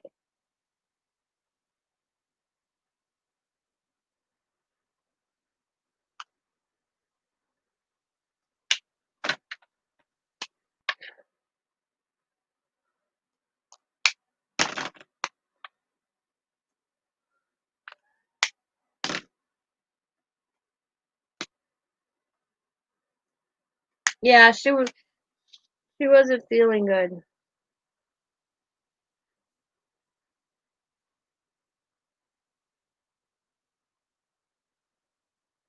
So you're just with me. Figured I'd finish this. I was almost done anyways. Coloring. And then I'll cut it out and I'll put it on my page.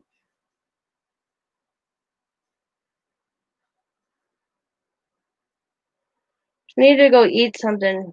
Think their sugars are down.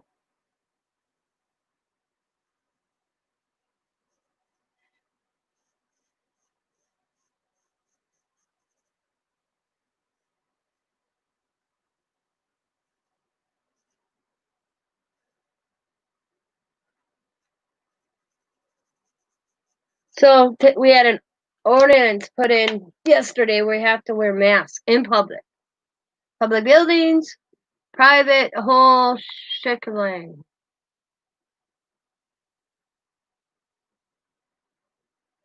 Even when you're walking alone. Because I walked to the gas station, I asked the police officer, Officer Charles.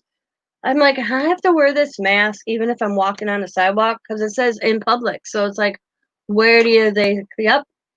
I'm like, oh my god. I had to stop. I had to take a break. I just stopped because I could feel it. I told Teresa I'm gonna have to bring my inhaler with me when I go out because I could feel because I usually don't wear my mask when I walk to the gas station. I wear it when I go into the gas station. But now the mayor wants you to wear them pretty much at all times if you're out in public, even walking on the sidewalk. I'm not near anybody, but oh man, I was getting lightheadedness. Yeah. So I brought it down. I left it over my mouth. I halfway home, coming from the gas station, I left it on, but I moved it just down below my nose a little bit. I had to. I couldn't take it anymore. I was just getting. I could feel it's something in my like I was getting lightheadedness.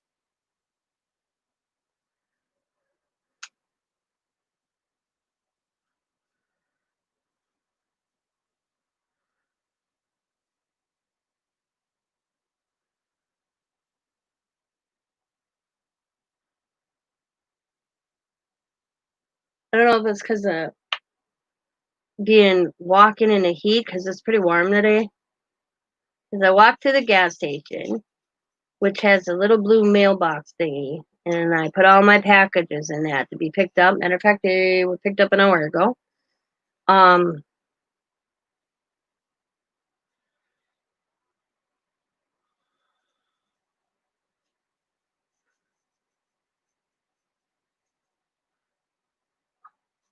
and I picked up me some soda, but that was hard. I'm glad I don't go out much. You should always carry that out. Carry what out? You lost me, Sandra.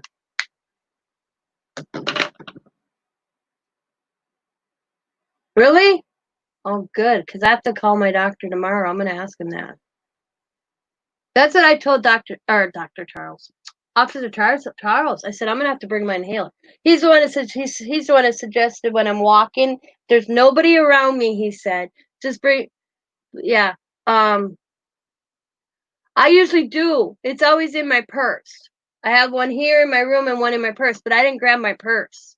I grabbed my bag, put my packages in the bag, and all I did is I have this little coin wallet. It's like this bag. It has my ID, my debit card, my insurance card, and because I don't carry a big purse, and I just grabbed a little coin wallet thing and threw it in the bag with all my packages and walked to the gas station, not thinking because I usually don't wear my mask when I walk by myself. And well, when I was talking to Officer Charles at the gas station, I was like, "Do I have to wear this when I'm walking by myself?" And he goes, "Yeah." Sadly, he says that's what his words were to me. He goes, "Why?" I said, "I was getting lightheaded." I said, I should have grabbed my inhaler. He's the one that says, well, when you're walking down the sidewalk by yourself, Tina, just bringing your mask down above your nose a little bit. He goes, then there shouldn't be a problem. And I'm like, yeah, because our mayor put in an ordinance. Now we have to wear masks when we're out in public. Just started yesterday. So, but yeah, usually I have my inhaler. The only reason I even have inhaler is not because I smoke, because I am a smoker. It's I have asthma from I have allergies in the air because it's as needed. I ended up going in for a breathing treatment from Holland. Yeah. Oh yeah, they're crazy. I don't know what they're gonna do to people because this lady was throwing a shit fit at the gas station this morning because she couldn't go into Quick Trip without a mask.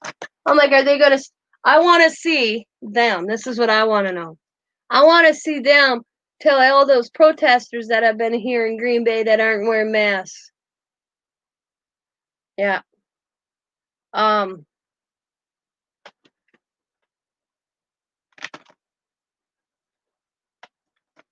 They're gonna, because I said to Scott, this is my theory on that one. I said if they don't say something to them, then they shouldn't be saying something to. I'm in Wisconsin. This is a city ordinance. Our mayor put this in this week. Yeah, I have asthma. I've had asthma since I was a kid. Actually, I have COPD also. I found that out 3 years ago.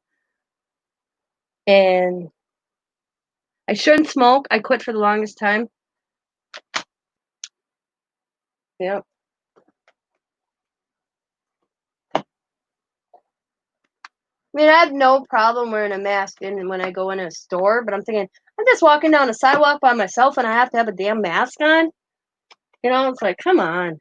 That's going to the extreme in my opinion. I could see if you're in a public place with like a gas station or a grocery store, but me walking down the sidewalk by myself, why? If it's airborne, then nobody should go out. You know what I mean? Does that make? Am I wrong there? Because that's my thought was. I said to Scott, my husband, I'm like, nobody's around me. Who am I gonna? If I have it or somebody else has it, how am I gonna get it?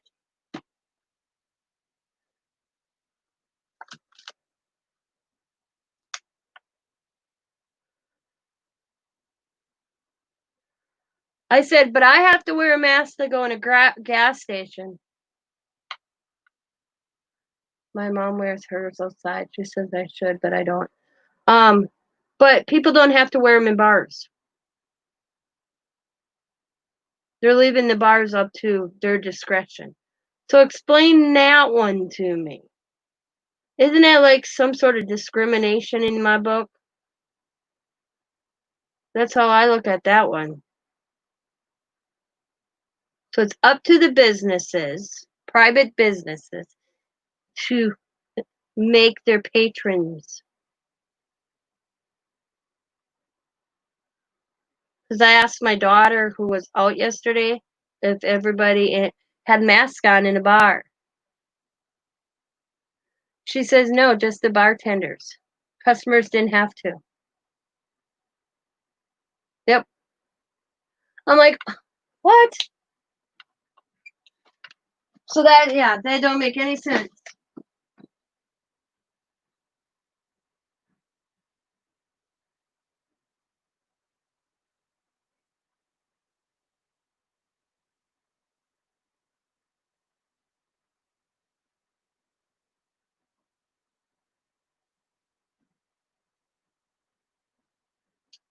So me walking around or walking to the gas station all by myself, I have to have a mask on. But if I enter a bar, I can take it off with no problem.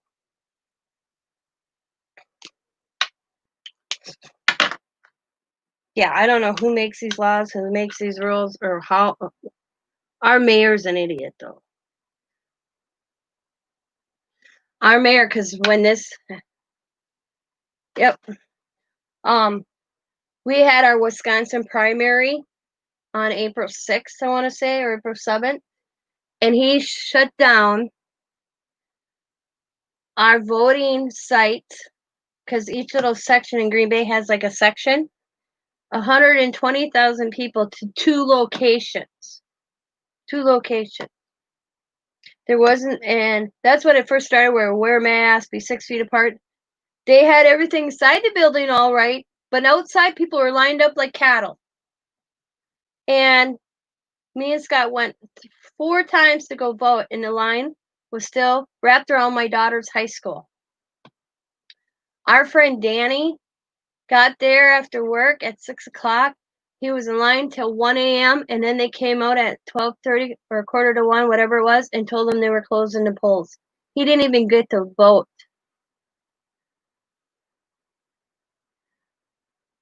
So when it comes to Wisconsin right now, it's not a true fact on who people are going to vote for, because 90% of Wisconsin residents didn't get to vote in the primary.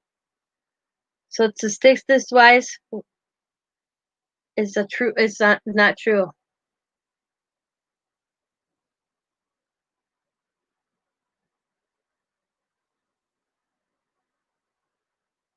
Yeah, see, me and Scott haven't gone out to eat. We've gone and got it, but we haven't stayed and sat at a restaurant, even our favorite one that we love. Because, but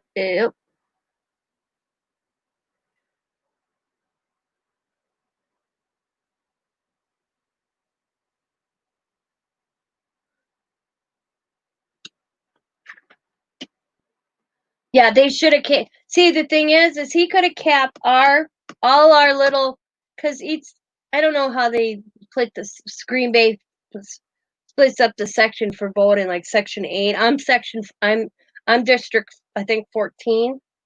I guess districts. He could have had the National Guard come in and handle and deal with that. He chose not to use the National Guard.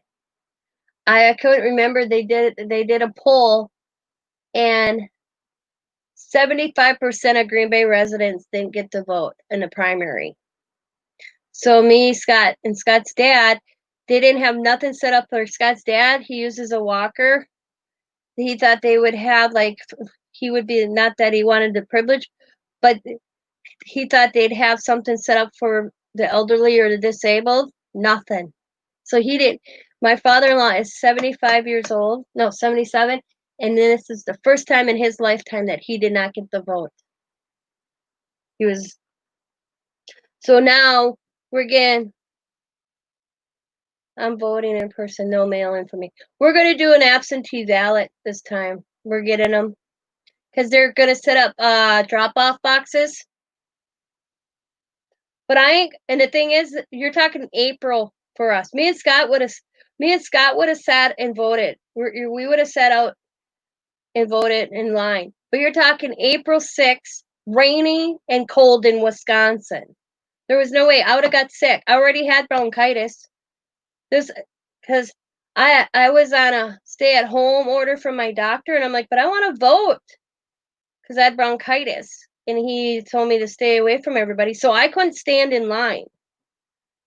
So Scott was going to go stand in line, and then when he got close to the door, I was going to come out, but it was 6 to 7 hour wait to vote.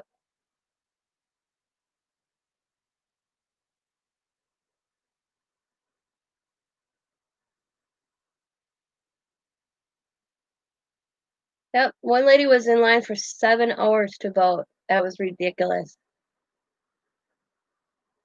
Yeah, but somebody like my father-in-law, rainy, cold, winter, we still had snow on the ground. And that day it was like that sleety rain. Yep.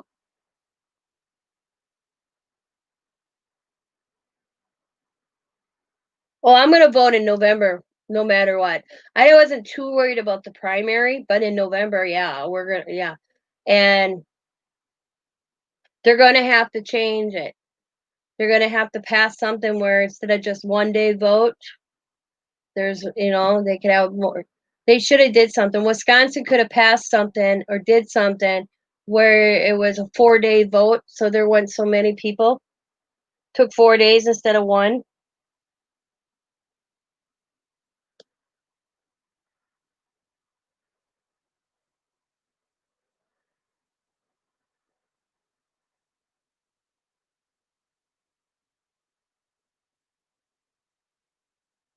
This will all disappear once the vote November hits, anyways.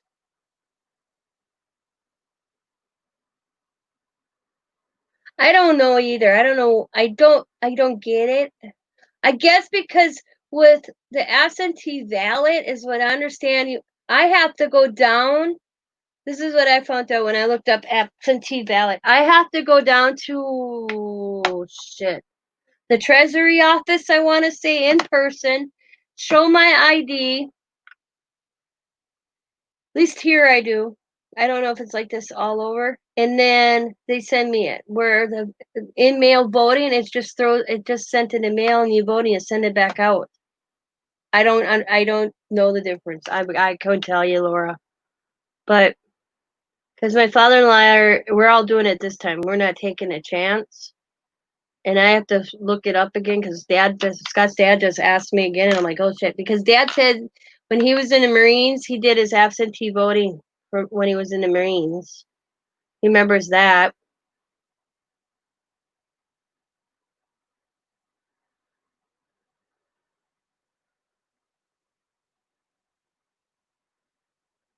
But yeah, Wisconsin screwed up big time. We weren't even.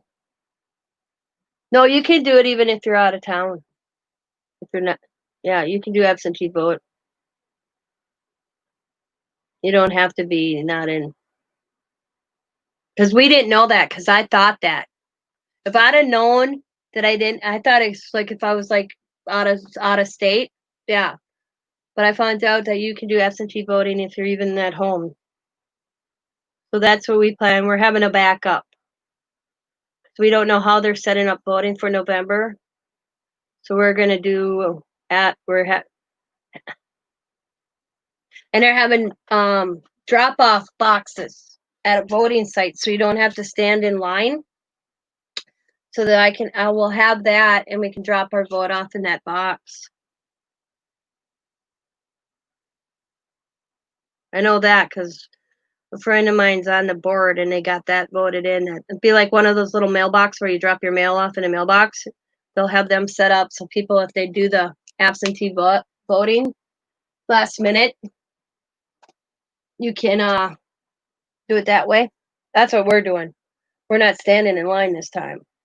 We're gonna get that absentee and just drop them off in the mailbox thingy. They're gonna have set up. You know what gets me? Where it's such an epidemic, supposedly. There's no hazardous waste garbage cans for people coming like out of stores with their disposable masks. They throw them away or their gloves.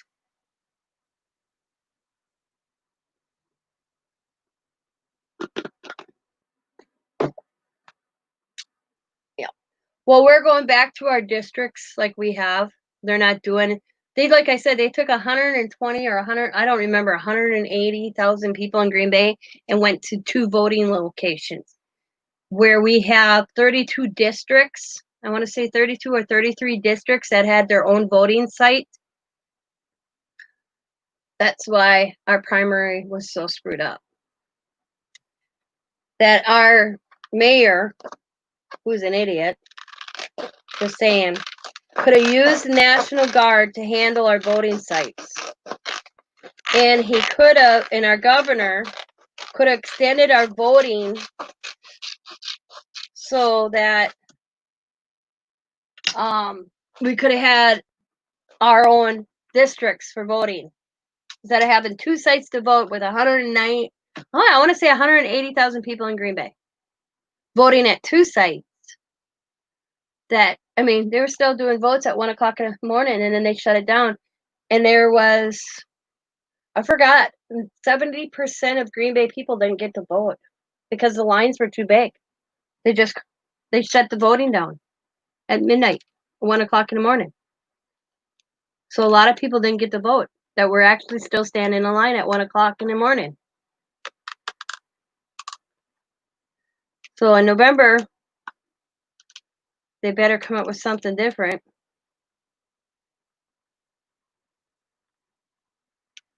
They were all worried about social distancing, but no, yeah.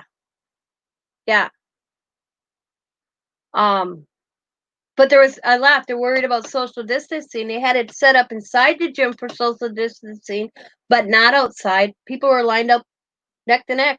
I could show you. I have a picture. Where did I put them? As I was doing a daily during that.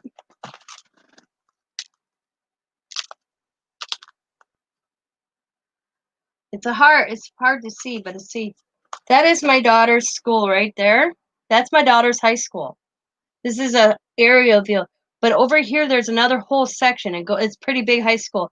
Right here, right there is where we were going in to vote. They were lined up, going around. This is how it went. You lined up here, and it was going this way, down this way, up this way, around the whole school, out to the frontage road. When me and Scott were there, right here is a road, and the people are still lined up right there to go this way, go down this way, go up and in. So right here, people are on this side. You can't see them. We're lined up to go in to get to vote right here.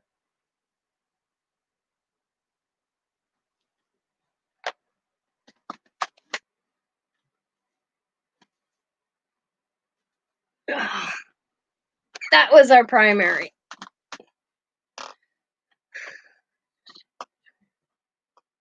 Yeah. Like I said, statistics wise in the state of Wisconsin to see if Trump or Babbitt, however you say his name, who came higher in Wisconsin for voting, is not accurate. Because they didn't have my vote. They didn't have 3 people I know of. I mean, I know more than that.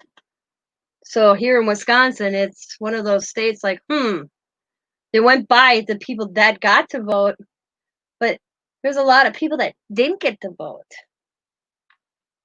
number wise. So statistics wise, you can't believe what they say for Wisconsin.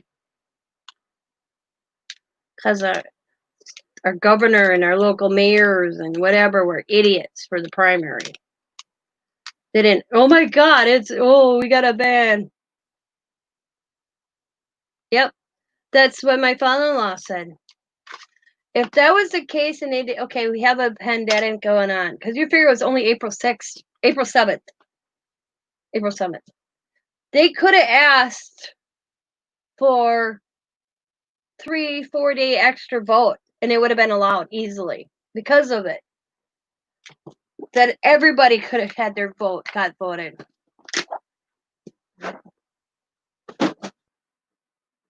Because, like Scott's dad said, we would have did the absentee one. We would have just did it, filled it out, and turned it in. But all of a sudden, 3 days before voting, wham! Our mayor decides to shut down all our voting sites just to 2. He gave nobody a choice.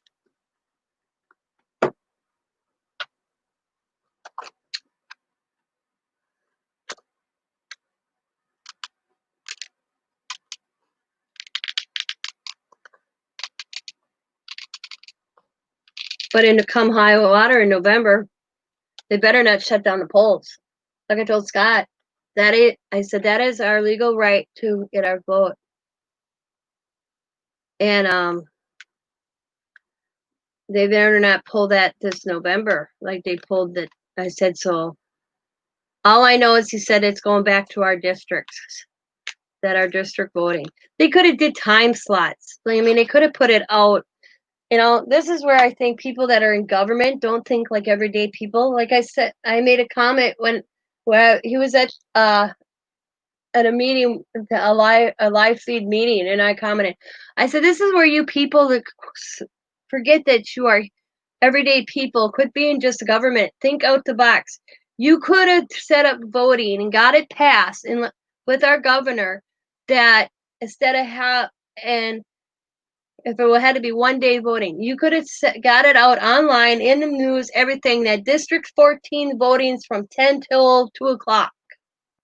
Then you could have did District 20, 6 to 12, different time zones to go to each voting district. Instead, you put us all in one zone to vote, and 90% of people, you talk, they had the east side and the west side of Green Bay voting only. Boom. So they could have did something different, big time. They just had a school board thing voting here, and nobody showed up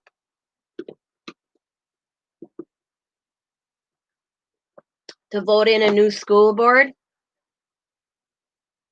for a new school superintendent, whatever the hell it is.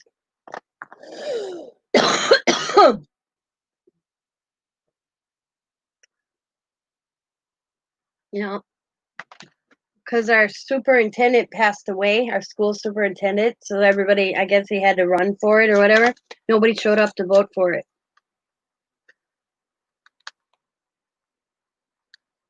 Nobody even, I said it was Scott. I didn't even know what was going on. So I don't know how they're working that one. They didn't even get the school situation figured out.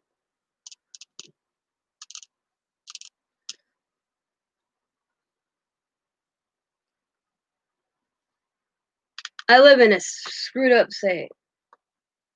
I don't want to talk about school board. That's if you're afraid to. Well, I just asked Diamond, what have they figured out about kids going back to school? We go back. Our kids are supposed to go back the 2nd of September. You figure it's almost August, and they got no plan worked out because teachers don't want to go back.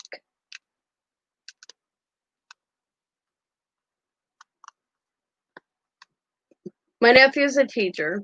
I asked him what their plan is. He says, you know what? Teachers have a plan. It's the government. It's our governors. It's the big leagues that don't want to listen. They don't want, they're not taking, how do you put it? They're not taking an advice from teachers themselves. They're working a plan on and saying, here it is. And the teacher's like, no. Because John told me they all got letters from the state how this is going to work. And the teacher's like, nope.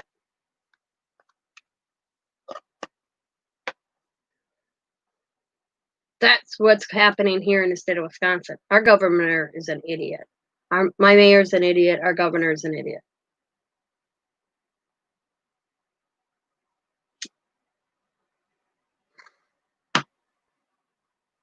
But he says the state rules and mandates, they're not considering parents in single homes that have to work.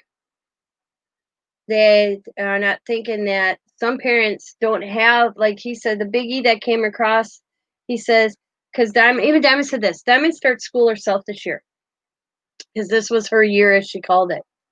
Riley would have been going to school full time. All 3 kids would have been in school full time. They want to run K through 2, be like Tuesday, Thursdays. They wouldn't go a full day. They only go like a half a day. And then Allie would be Mondays, Thursdays, and Fridays would be off. But like Diamond says, this is Diamond's problem. Not that she's like, I'm okay with that. But then I have to find somebody to watch Coda on the days that he's home, which would be me. And I would also have to figure out how I'm going to get my child on a half day of school when if I work. So am I supposed, because like Diamond has school twice a week on campus, 3 times the rest of the week is online schooling. Like she says, but I have to work in between them too. But what boss is going to let me or my husband say, oh, I got to leave. I got to go pick up my kid and bring him to the sitter? So they're not thinking at the whole picture. They're like, oh, this is the plan. And that's what parents are like, wait a second. I can't have half day schools.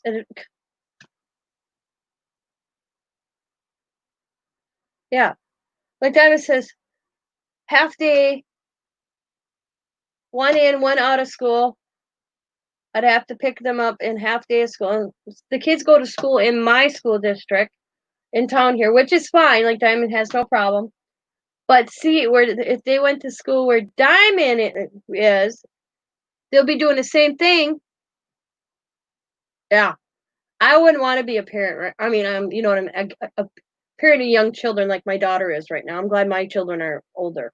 But I'm trying to figure this out with my grandchildren and helping Diamond because Diamond's like, Mom, I don't know what to do. I don't know what's going to happen. I can't afford to miss work to to and pay a sitter because, like she says, I don't charge her much. She just gives me a little bit. Right now, I haven't even charged her squat because I know things are tight.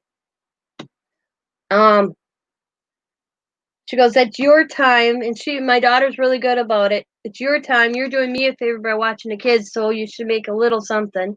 It's not much, but she can't even. She goes, "What boss is going to, especially at a lunch hour? Coda would eat lunch and be out of school at 1 o'clock. My go a full day then, because their school hours are 7:30 till 3 o'clock. Oh, we're out at 1 o'clock. What's 2 hours make a difference? Yep, that too, Laura.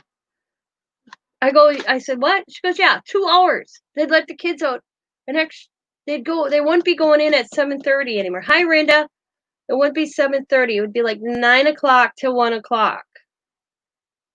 The whole thing, she says, is whacked, as she put it to me. It's just whacked, Mom, because she thought about putting the kids in there where they live in Seymour. Except when she looked at that, it was basically the same concept they're doing here. So many kids, so many um hours per grade. Grade da da da would go this day. Grade did yeah. So it was no difference. She said it'd be easier for them to continue at this district because I'm right down the road. And Riley gets bused and dropped off here. She gets picked up and dropped off here.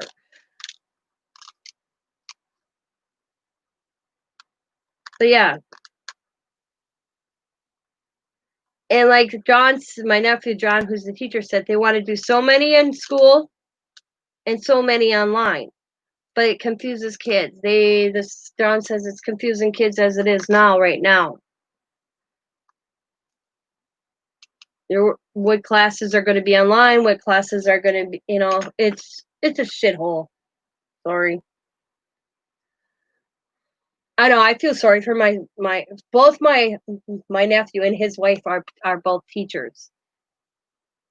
And they are the best of the teachers. They give 100% of being a teacher. They're good teachers. They're not that teacher that just does it because they did it. It's a passion for them. Because my nephew John could be working for a pharmaceutical company, making a hell of a lot more money than being a teacher, but he loves being a teacher. He likes teaching. And he said he never would ever thought he's been teaching about 10 years now. He said he thought he'd never see this in his career where, like he says, it's not that us teachers don't want to teach, but we have to protect ourselves and our own children when we go home, you know? And he says, and he's a high school teacher. She's a grade school teacher. He's a high school teacher. She goes, how am I going to keep these kids wear masks for all those hours? And like John says, how are you going to expect a teenager to keep them on? Yeah. So that's another thing. How are you going to, like John says, his average class has 28 students.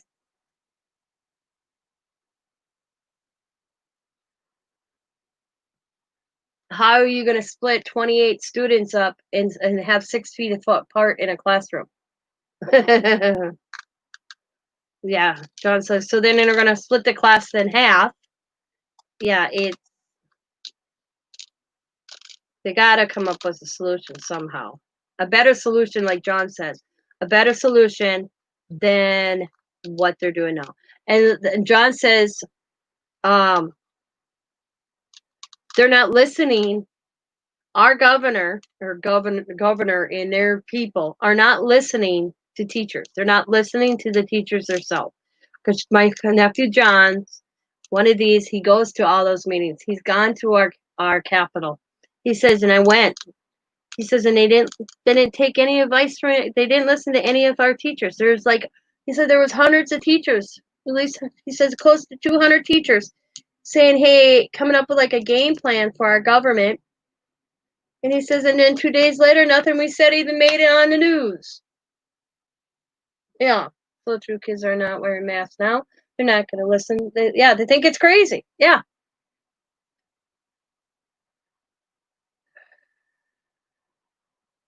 The only reason my teenage granddaughter wears a mask is because she has to at work. But when she's out with her girlfriends, they're not wearing masks. They don't. Yeah.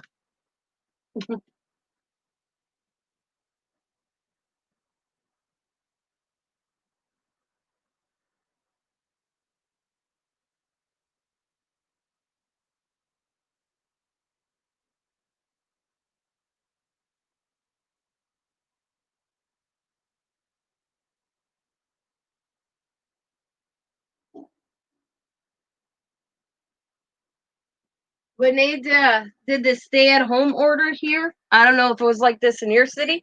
I seen so many groups of kids out together. I was thinking they're like, hey, we're out of school, yeah. Well, who wants to work when you make more on unemployment? My husband says, I wish I could get fired. And I'm like, excuse me? He says right now he'd be making more on unemployment than he would be working. But then there's no insurance. So there's the negative there. But then he can qualify for free assistance for insurance right now. I'm like, no, you are not. He doesn't, he goes, no, I won't do it. But he says, because they have a lot of temp workers where he works. And they have to fill out a slip after each day how that temp worker did to see if they want them back. And he basically says they slack off, screw around, so then their little report. Oh wow, they're still in Rockford. They still having parties and going places and doing things like they were. Oh yeah, here too. Yep. And Scott says they're basically screwing off, not doing what they're supposed to be doing on the job, so then they can say they tried, and then they don't have to come back because then they can draw that unemployment. He had one guy say, "I'm only here because I got told by my job service or unemployment I had to come." So he screwed up. He didn't do screw. He said, "You can fill out that paperwork right away. I don't want to be here anyways." I had to do it because he had to do it. Yep. Oh yeah. Oh, I always call my little grandkids and that they're my little germ factories when they come, man. They're the ones that get me sick. And when I get the flu or any colds or stuff, it's coming from the grandkids. I know it is because I'm lucky I leave my house once a week half the time because I don't drive, so I'm not out and about. And if I do my shopping, it's usually every 2 weeks.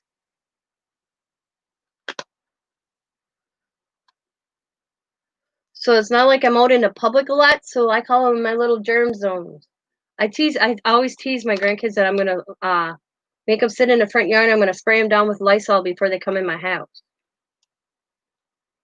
And they go, nah. But they're really good. Right now, they know they come in the house. Even if they come from their house to my house, I have a bottle of hand sanitizer. They grab the hand sanitizer. They do that right away. And once they leave, I take my spray bottle of hand sanitizer. I do the doorknobs, everything. But they're funny. I love my grandkids. Can you tell? But yeah, they're little germ factories. Well, I kind of said to Diamond, this is my theory on this school thing. They can't control a lice epidemic at school. How are they going to control this? I said it'd be like being on a ship on a cruise ship, just in one building. I said, Diamond, as soon as the kids cough, you're going to get that phone call. Come and get your child. They got it. Because there's going to be way paranoia. See, we did for the longest time. We stayed almost 30, the longest time in 10 years. I've been a grandmother biologically for 10 years. And I missed my grandson's birthday on April. No, I did not. Whose birthday did I miss? My son's birthday on the 9th of April. We didn't do nothing. Usually we have cake. I stayed home I was on order 30 days from my doctor because I had bronchitis anyways. As I was in the doctor's office on the 12th of March and all hell broke loose on 14th of March where we got to stay at home no order. Because I laughed at him when he called. He says, I got good news and bad news. And I'm like, what's the good news?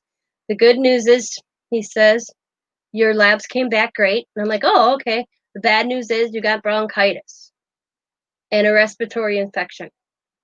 And I'm like, okay. And I think, because he goes, I got good news and 2 bad newses. And I'm like, well, okay. So he went through it. I go, what's the 3rd bad news? He goes, you can't leave the house for 30 days. And I'm like, why? He goes, you'll see. So my doctor already knew. He couldn't tell me why. And then, like the next day, so I didn't leave the house for almost 30 days. So you figure the whole month of April, I missed Easter. That's what it was. The first time since I've been a grandmother, I didn't get to have an Easter egg hunt with my grandkids. But I did do the Easter eggs. I had Scott get me the quarters because we usually do it at my house. And I got the eggs ready. And my son-in-law picked them up on the front porch. And then Diamond, they hit them out at Diamond's house. And Diamond videoed it. And we went FaceTime. And she set my granddaughter's laptop up on the porch so I can watch them. I cried. I literally cried because I'm very close to my grandkids. I am so involved in my grandkids' lives. That one hit me the hardest. It was not the fact I had to stay home, not to go shopping or anything. It was the fact I couldn't be with my grandkids. That one killed me. And then by Coda's birthday, the 21st of June, I went. I told my husband, it's been a while. I want to go see my grandkids. I need to hug them. I need to touch them. So we went out on Coda's birthday. And they were so happy when me and my husband pulled in the driveway that they raced out the front door. And I've never been that long from my grandkids. Never. Since the day they were born. I mean, I usually have one or two a week. Well, I would see my grandkids daily because they go to school in my school district. So I would see them daily. That was the hardest thing for me, is not seeing them. It wasn't about going shopping. But we took the precautions because Diamond's pretty good. Because she promised to stay out of the bars because they opened all our bars by, I want to say, the 6th of June. And I said, Diamond, I know you want to go out and hang with your girlfriends and all that, but can you please do me a favor? And she's like, what? Wait till after Coda's birthday or I can't come. How my doctor put it, I'm not in the age group, but with my health, with my COPD, I'm in a higher bracket with me having bronchitis. Like I get bronchitis 3-4 times a year. Crazy shit, I tell you.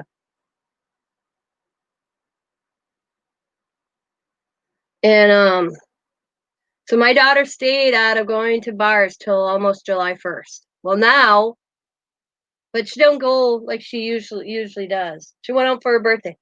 They don't care. You have all these parents complaining, have no one to watch their kids while they are at work. That's also these parents worried about. A lot of them don't work. Yeah. I hated school. I would have like this. So you do? Well, that's my daughter. She's like, my daughter has one. Okay, you want to listen to this one? My daughter works for a restaurant. This is little mom and pop restaurant, just a little one. And Becky, the owner, And my daughter works 3 to 4 times a week, every other weekend. She gets maybe 4 hours a day, something like that. Well, when this happened,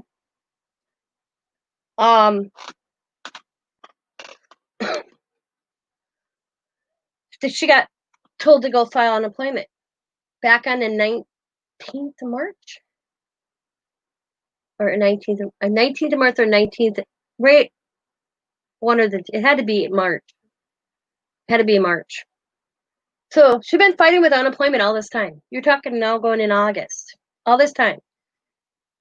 She had a previous job. She basically worked 2 different jobs, 2 different places to make 40 hours. Well, she got let go at the one place. She never filed unemployment. She didn't think she should have. Now she says I'm going to. From now on, I found out I can. And so she's been going through hell.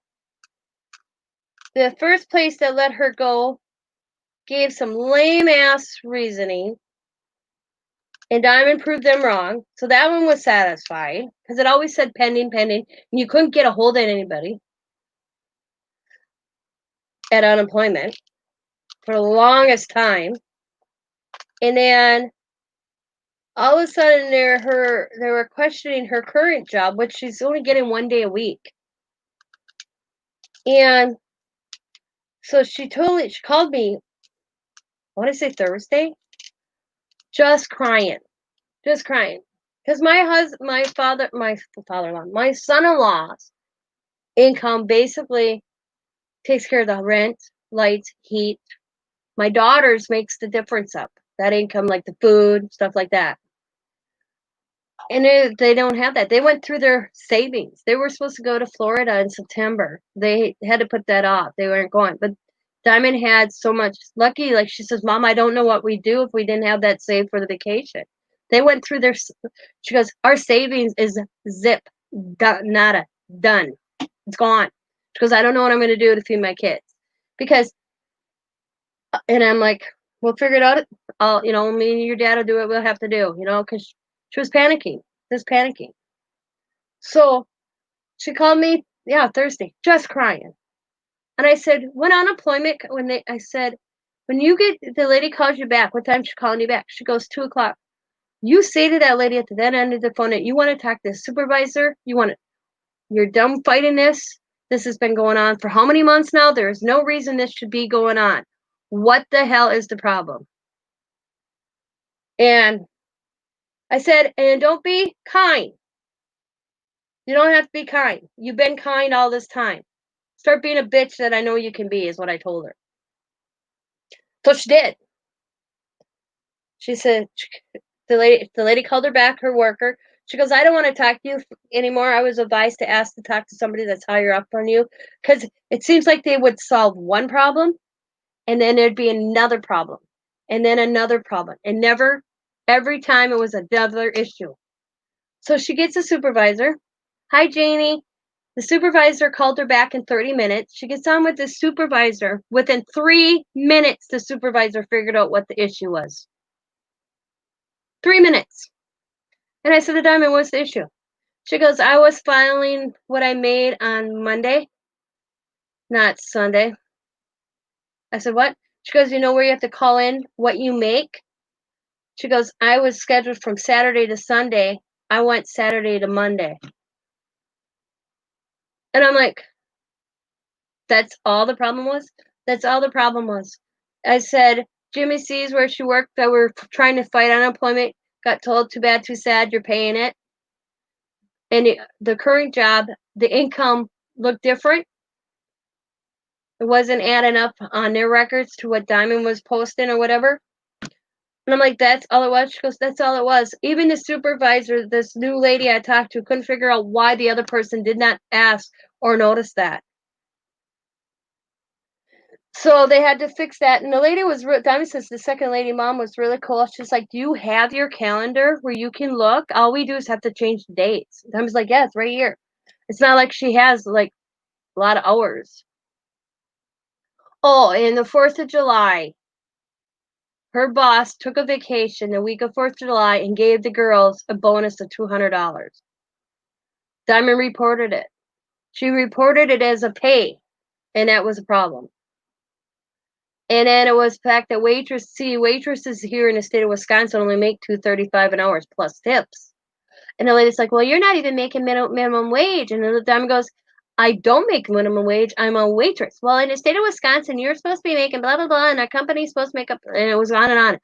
Like I said, excuse after excuse after excuse. Well, as soon as she got off the phone, she got with that second lady, the supervisor, had her up. They figured out the problem. Diamond got her unemployment yesterday afternoon. It was in her account. She says, Mom, I opened my account. All my back was in there. She goes, I hung up and put all my information in my account to make sure I was seeing it right. But that's all it was that she was putting her information in on a wrong day. How can they not notice that? I said, because you know what? Diamond goes, I told Diamond, I know how. Why? I said, because they're all at home and they're like, hey, I'm on vacation now. I said, they got their asses jacked. I said, not long ago, because they weren't taking calls. They had such a backlog because people at home working from home weren't actually doing their jobs for the state.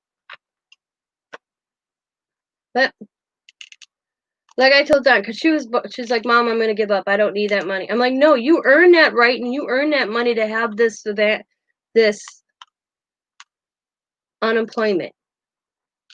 And then they're like, you have to go to job search. And Diamond's like, I'm like, nope, no job searching right now either is required. Plus, you're a student. She goes, what? I said, you're a student.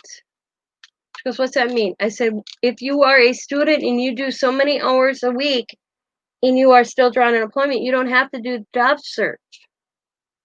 I said, that's pretty bad when I'm a housewife who just happens to watch the news, knows that, and the person that works in unemployment doesn't know that. That's bad. Because I'm the one I told the Diamond about. If Jimmy C's has to they have to back their statement with paperwork. Did you ever sign anything? Because she's like, no, they never gave me anything. Exactly. I said, plus it's illegal to fire you over a text message. My daughter was fired from a job she had for 2 years. Hello, Janie. I hope you're feeling good after your surgery. I was thinking of you yesterday.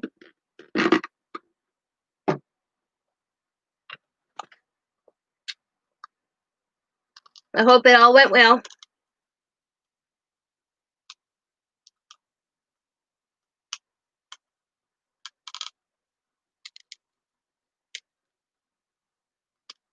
And then my daughter goes, Mom, how do you know this stuff? I said, well, I watch C-SPAN and I watch our governor. And I said, I don't watch the local news because they're all lies. She goes, you're funny. I'm like, our local news sucks. No, I said, when you told me you were having issues with your unemployment, I did my fingers to some walking on Google. And I go to the state of Wisconsin. She goes, what do you mean state of Wisconsin? I went wisconsin.org. And she goes, oh. And I said, and that's how I know about the unemployment rules right now. Because it's all over wisconsin.org.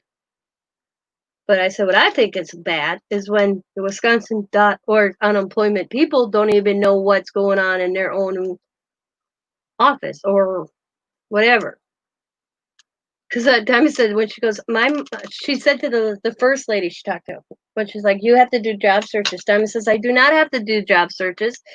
I said, the thing is, Diamond, it is not expired yet. She goes, what do you mean? I said, unemployment bonus 600 has not expired till the 30th or 31st of July. And she goes, yeah. I said, but our own president put a mandate in that you did not have to do job searches until after this expires. I said, plus their regular regulations. She goes, I said, this is coming from our regular regulations for unemployment. Yeah, each state is different. I said, but in the state of Wisconsin, if you go to school while you are drawing unemployment, you do not have to do job search. So she's like, really, Mom? I'm like, so I sent it to her. And she said that to the worker. The worker goes, that's not true. Diamond goes, it's right here in the Wisconsin unemployment status. How do you not know that yourself? Because Diamond starts school on Wednesday. She's all excited. I get to see my grandkids. They will be here Wednesday. Her first class is Wednesday.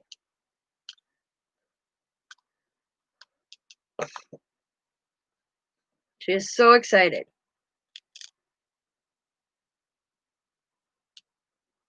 She goes, so I don't have to go look for a full-time job. I'm like, no.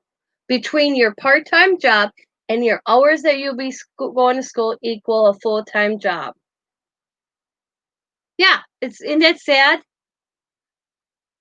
That they don't even know their own regulations. But they work for the state of Wisconsin Unemployment Agency. But they don't know their own stats. That it take a housewife and a nana and a mom who happened to go look up wisconsin.gov or unemployment, and I knew it. Diamond asked me, Mom, what made you do that? I said, because I was listening. I said, Diamond, I'm a parent. At the end of the day, I'm always a mom. No matter if my child's 28, 48, or 58. I'm always a parent. So the parent, mama bear parent comes out. So I went wisconsin.gov.org unemployment and looked at the stats. She's like, thanks, Mom. I said, use your voice I raised you to use. Because Diamond wanted these, and I raised her to use her voice, but raise it in a respectful manner. But there's sometimes I told Diamond, you have to be direct. And when it came to Friday, when they all called, because when you have your child, no matter, my daughter's turned 28 years old. When your grown daughter at 28 calls you at the end of the phone, crying because she doesn't know what she's gonna do, how they're gonna buy her, because my daughter's income makes up the difference. That she's like, I don't know what to do. There's no, and I can watch the kids, but she doesn't want to stick me with the kids. I usually have my grandkids all summer long while my daughter works. But with this Kovac, she doesn't want to put me at risk and them at risk, because they play with neighborhood kids yet. Diamond's trying to limit it, but you can't keep the kids. Like she says, I can't keep my kids indoors all day. Don't play with that child. Don't play. She goes, what do you do? Try to take all the caution in the world. And with my hip right now, she knows that 3 days. I had my grandkids for 3 days on a weekend for her and Sam for their birthdays. I was a hurting Nana on that Monday. I could hardly move. But I wasn't on my medication at that time either, but now I am. That's made a difference. But she was so frustrated when she called me. She was gonna throw in a towel, and I'm like, no, I didn't raise a quitter. I told her. I'm like, Diamond, I didn't raise a quitter. You deserve this. You worked every day to have this privilege. I said, and you're one of the few. And she goes, what do you mean? Even if you're only getting 15 hours a week right now, you're still working. Hi, Kathy. You're not the one the ones out there that I've read that don't want to go back to work because they're making more on unemployment, where you're still maintaining, even if it's your 15 hours. Because my daughter got about 30 hours a week at this restaurant. She's down to 10 to 15 hours a week. People aren't not going out to eat. People aren't, you know. So you're that one and few that deserve this, that are not sitting back and want to collect because they're collecting more on unemployment than they are working. So, but it's got all cleared up. I just couldn't get over exactly when she called me and told me exactly what was wrong. I'm like, are you effing kidding me? That was my words. Are you effing kidding me? She's like, no, that's all that was wrong, Mom. I said, that worker should have noticed that. It should have took from, I'll say, April 1st to last week, July, to notice that she was putting her information in on the wrong day. Instead of doing it on Sunday, she was doing it on Monday.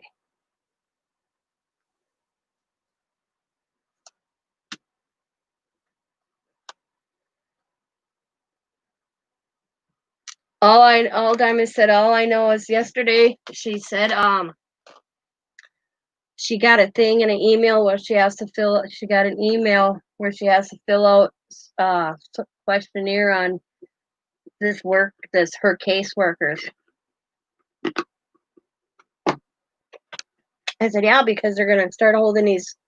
I said, the thing is, Diamond, they're gonna start holding these government workers that are at home accountable for their actions if they're not doing their job completely like they're supposed to, even if like they're supposed to be doing their same job if they were working in an office. They're getting paid, if not even more.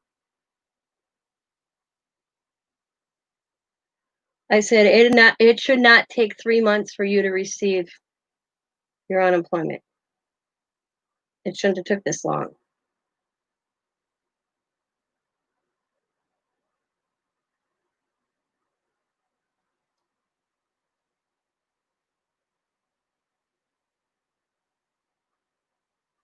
Because she was like, I have no money to buy school supplies.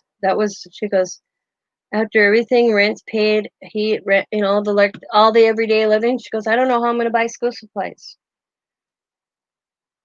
if I don't get the unemployment.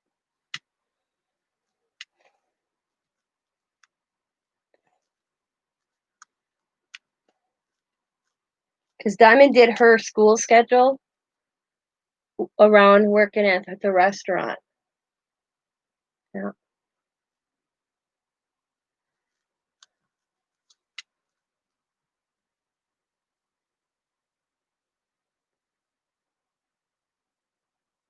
I scared my husband last week. I'm not allowed to go downstairs with a laundry basket for a while.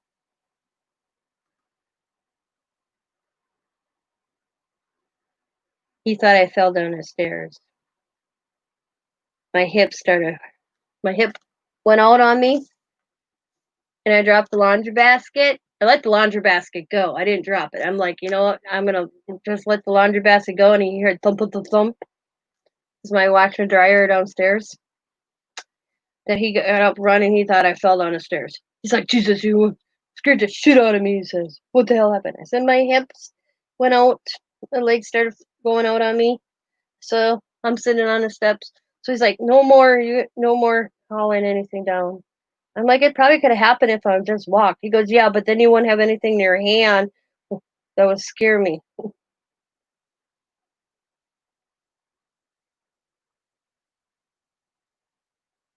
Matter of fact, they're supposed to call. Oh, it's Tuesday, right?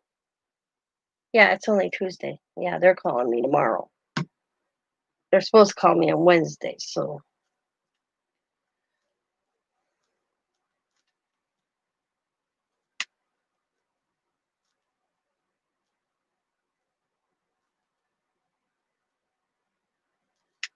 Kathy's World, Kathy's World. That is quite a name, Sandra Brooks Brown. That's a mouthful. Say that 3 times. Sandra Brooks Brown, Sandra Brooks Brown, Sandra Brooks Brown.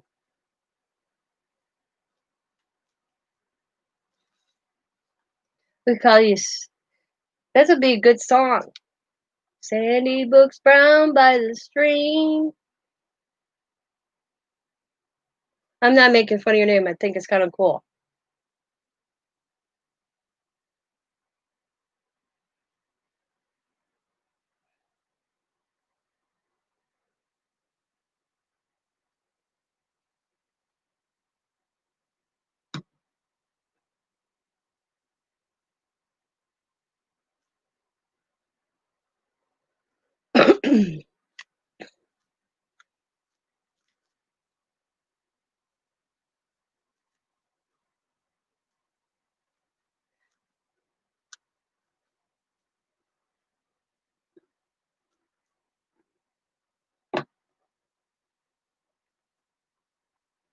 Now let her sit and let that glue take it. I'm gonna get my Posca pen and I'm gonna go around. I think I might add something in this corner. I think I need something right there to even it out a little bit.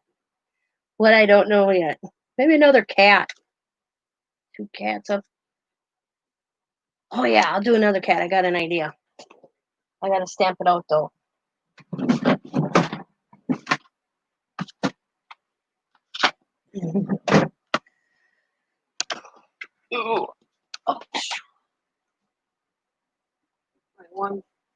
little piece of paper. Oh, move that over a little bit. Come here, kitty, kitty, kitty, kitty. I bought this just for me when I saw this one because I like to say sorry, but the cat and I have plans for the evening. Because my cat drives me crazy. My cat has nothing to do with me all day long. Matter of fact, she's sitting in a chair across from me. She'll just sit there all day long. She won't let me pet her. But once I go to bed, she will not leave me alone. Drives me crazy.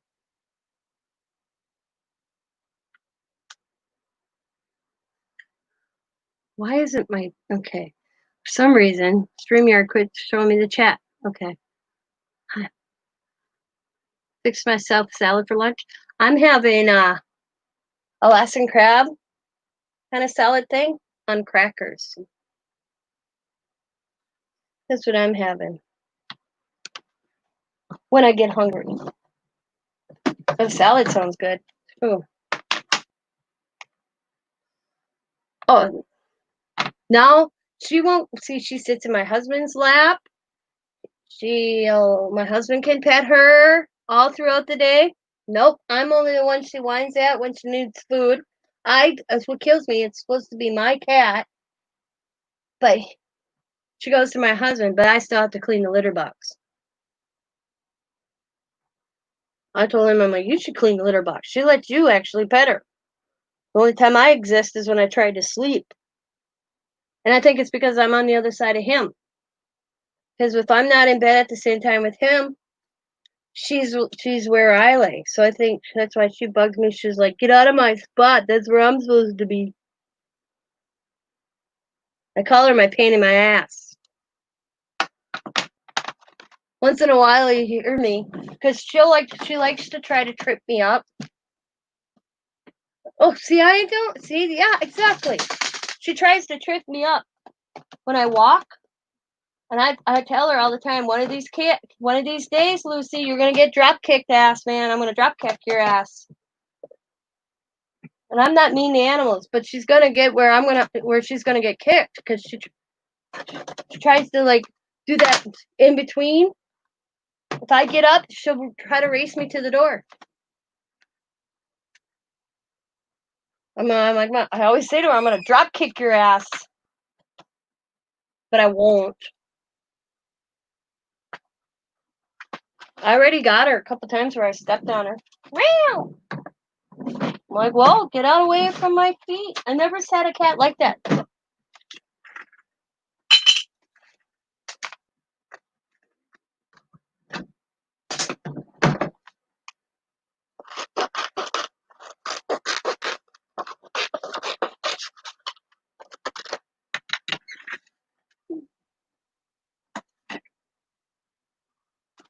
Told my husband one day,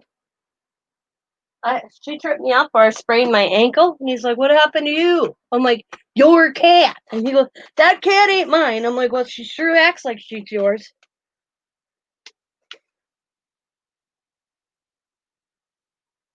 Because I see the cat. Yeah, exactly. And it ate. The cat, Lucy, and we had Posy, but Posy got sick on us. And I wanted Posy. She was my grandchildren's cat. Both of these. Lucy was Leah's and Posy was Allie's. And where Diamond and Sam were moving, they couldn't have cats. So the girls were crying that they couldn't keep their pets. So Nana to the rescue. And I always assumed that they'd take their cats back when they got. Oh, hello, Lucy. You moved, I see. But I always assumed that when they got to a place where they could have pets again, they'd come and get these cats. The cats. Well, guess what? That was 5 years ago. And so now Lucy's part of our house. I'd miss her because I talk to her.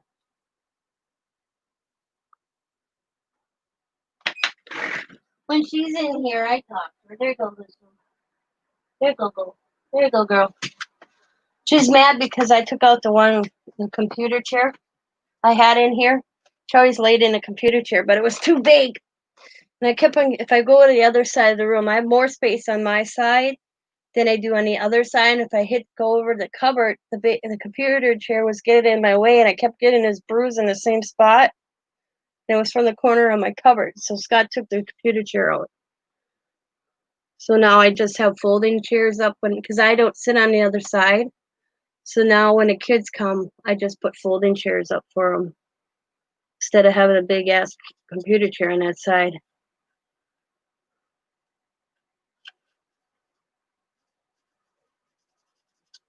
But now she's like, I don't like this chair. Where's the computer chair? She'll lay there all day. So she's in the room.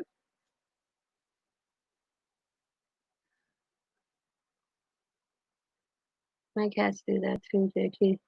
They'll throw you down. Yeah. She'll be hang out in the room with me all day, but she won't let me pet her. And then she is so drives me crazy. There could be food in her dish, but it ain't full enough, and she'll whine and meow until, and I won't add food. I'll just go up with my finger and go stir it, and then she'll think it's good, and then she'll eat, or she won't touch it.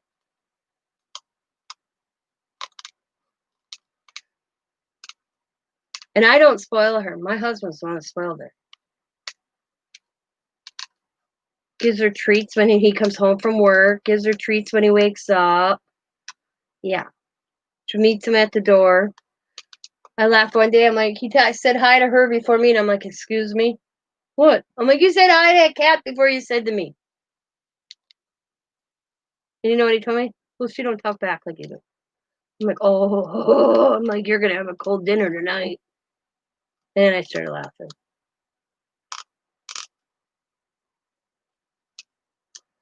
See, I'm a dog person. I think they know that. I'd rather a dog. I could go outside and the dog could fetch. I could play with the dog. But I don't want a dog because then if I go somewhere for a long period of time, dogs are harder to find sitters for. My father-in-law, he he'll come down and feed her and water her, and then if I go away for a weekend with a dog, it's harder.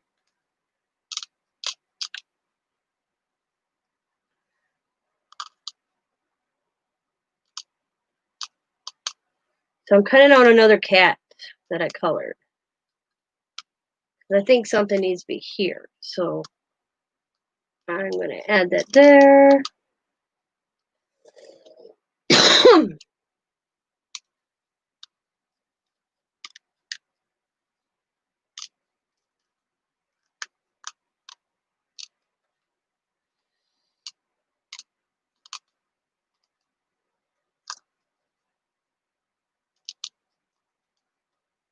So I only have 3 packages to get out, and all my sale items are already mailed out. And I only got 2 to do, yeah.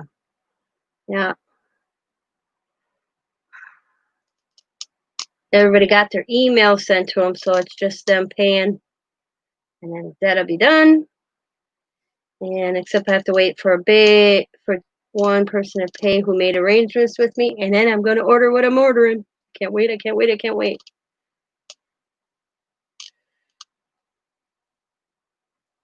That's all right. I actually did really good. I'm really happy with myself. I raised enough. I raised more than enough. Then I had to, this is funny. I did everybody's orders on Sunday right after I got out. I moved everything out to the living room, got my piece of paper, got my boxes. You guys would laugh how I do this, okay? I have a seller, I have them all labeled. And then if they sell, they go in one bin. If things don't sell, it goes on another bin. So, and then I grab my pad of paper with everybody's names on. I go in the living room and I go back and I reorganize in order. 1, 2, 3, how many I'll have. And then I get the list out And I picked two. I start at the top. I'll use Darla because Darla was my first sale on my first item, and it says Darla. So then I start a Darla box, and then I'll pick the second person, and then I have that person, and I write on a little piece of paper Darla and say Tina, and I go through the whole paper. Number 2, Darla didn't buy. Number 3, oh, Darla bought this, and I do that. And that's how I do it. Okay. Except my husband came up with a good idea, but I said it. Well, I said I need help if I did it that way. He said to buy some more some more plastic bins like this from the Dollar Tree, and have them out and put their names on them, so when they buy, I can throw them in there. And I'm like, that's easier said than done when I'm doing it by myself. But so I had everybody's stuff organized, packed up, boxed, whatever, Sunday night, and I still got to talk to Bima at like 3 o'clock in the morning. So I added up my sales, and I'm like, no way, no way. So I had my husband re-add it for me, and I was still like, oh my God. And once I realized what I made, I was like, I can get what I want. I ain't telling anybody until I get it, and then I'll do a video because I'm all excited. Because I thought what I want would take me 6 months. So I have to thank everybody that bought from me. That's why I'm waiting to do the video when I order it. And I'm going to do a video and thanking everybody that purchased from me or even helped me during the auction, because I knew there was a few people in there that actually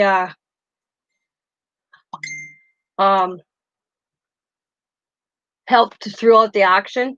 If I missed something, they'd say, hey, Tina, you know.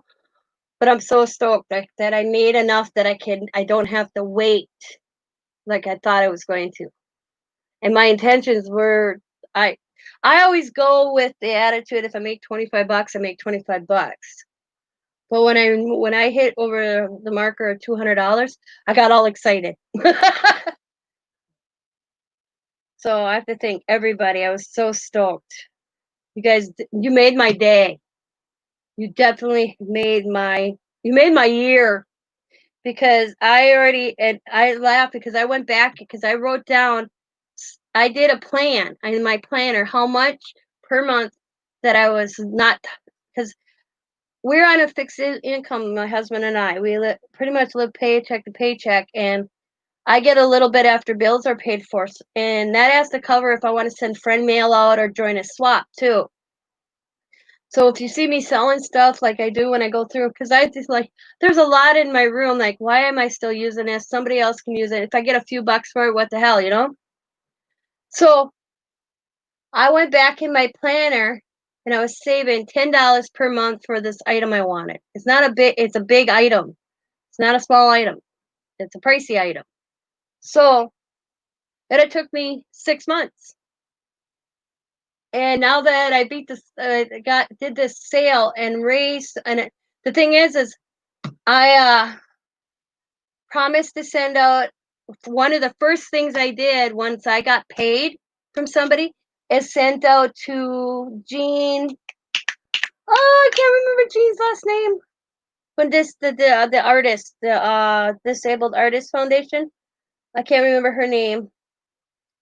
I know it's Jean Peters. Is that it? That was the first thing I mailed out. That's the first thing I did because I said I would do. Yes, thank you. That was the first thing I said because I said to her I would send a box of that paper I had once my sale was from my sale. So that was the first thing I did. That as I printed that shipping label off, and that went out yesterday. Before I even touched anything for myself, because I said I was going to do that with profits from my sale. So thank you, everybody. You helped ship out a box to disabled artists. I always say that wrong because I feel like there's something else in there, that Disabled Artist Foundation, right? So y'all helped mail that box out. And then I bought some stuff from Tereasa. So I paid Tereasa. And then I bought Bima's October kit or Halloween kit, because Halloween and Christmas are my favorite holidays. So I did her Halloween kit. I was so excited there. And then the rest is going for my other project. And then I bought my husband a 12-pack of soda. And he didn't know this. He calls me. It was so funny. Because at my husband's work, they have where you put so much on a card to buy in their vending machine, which is weird. And he puts so much out of his he puts like $20, $10 a week so he can buy out of the vending machine at his work. And it's all like on a debit card kind of thing. It's no cash anymore, which is weird to me. But I have access to that. I went and put $40 on his card because he does help me on the end of hauling out the packages to the truck or the mailman. So he called me yesterday. He's like, honey, can you check the account? And I'm like, what account? He goes, our checking account. He says, because I think they screwed up in the office. And I'm like, why? He goes, because I have $40 on my food card. And I'm like, yeah, I know you do. And he goes, well, it shouldn't be there. It's only supposed to be $20 every 2 weeks. And I'm like, no, I put $40 out of the sale in there for you. He was like, oh, why? I said, because you helped me, and because he did help package up stuff. I said, you helped me in that end, and I said, I'd do something for you. Plus, and he was like, oh. So you guys, I did that for him. I said, and now you can build up for a little bit, because just in case, because there's days where he forgot his Powerade, because he buys Powerade, and then there's days this is what kills me. His Powerade through the machine at work is $3. Ain't that crazy difference? I could buy the whole case thing for $3. But I said just in case you forget, because he only has 15 minutes to eat. He does. I do make him a lunch, but sometimes he says it's just too hot to eat a whole lunch. He just wants like chips, so he'll get them out of the vending machine. But that's when I forgot, because I forgot to buy. I always buy him those little bag of chips in the big packs. And I don't know. You can tell kids are home. Kids been home because the last 3 times I went to the grocery store, they didn't have those big packs of chips in those bags. The parents are definitely buying those puppies up more than usual. So he's been grabbing chips just to, like he says, a quick snack. Because there's some days he says he's just too warm. He doesn't want to eat. I mean, he told me the other day when he looked at the thermometer inside the factory, it was 130 degrees.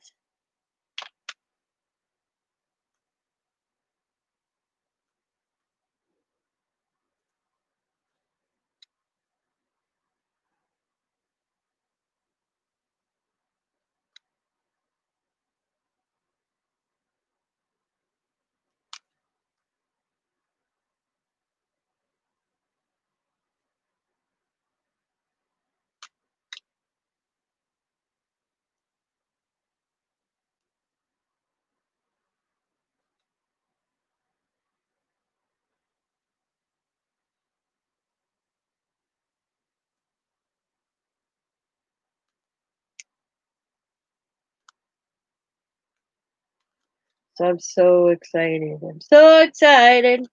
I can't help it. Well, hi, Joe. Yeah, 130 degrees. I think that was when Thursday or Wednesday or Thursday.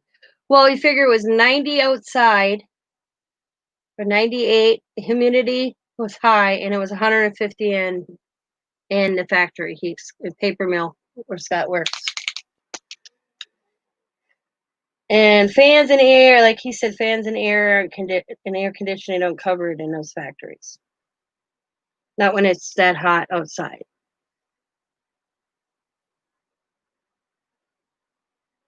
But they're giving the guys more breaks though. and don't have to clock out. Because I'm like, do you have to clock out? And he's like, nope. And they got the water cooler. They each got, Scott said it was kind of cool. They got this little package at the beginning of the summer. And it was a water bottle with this stem in it, with like this thing on the bottom where you can you take that part on, you throw it in the freezer and it freezes. And water coolers with the big jugs on top. And throughout the factory, and then each one has a cooler next to it so that you can put your cup in it instead of keep going back to the lunchroom, because they don't want you to actually, I'll check on it in a minute. They don't really want you to have your drinks by the machines. So what they did is they went through, and Scott said it was funny. He took a picture. They have yellow tape in this section taped off where the water cooler and it's like a little refrigerator, Scott says. And when you're and it's Scott said it's a good little section because two people can only go in it at a time because of the corona thing. Yeah, she got lightheaded a little bit. She needed to go eat something. And so they guys rotate to go get a drink when they feel like it. I'm gonna message see how she is. Well, she must be okay because she sent me a receipt for she went to the post office. So she just sent me a receipt of when it'll be there. Friday. Woohoo!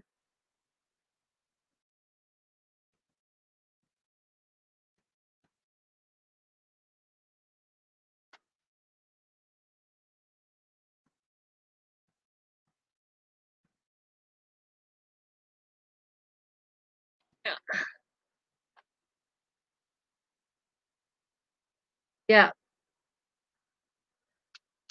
I just messaged her, so she must have ate something and feels better because she sent me a receipt from the post office.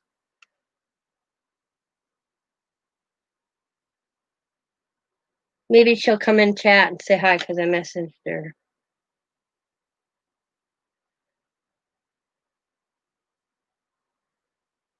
That's probably what I was feeling. I tell you, that walk almost did me in today with that stupid mask on all the way. I'm not liking that. I don't get the concept where I have to wear it even if I'm walking and there's nobody around me. I don't get that. It's a city ordinance. City ordinance, that's what it's called.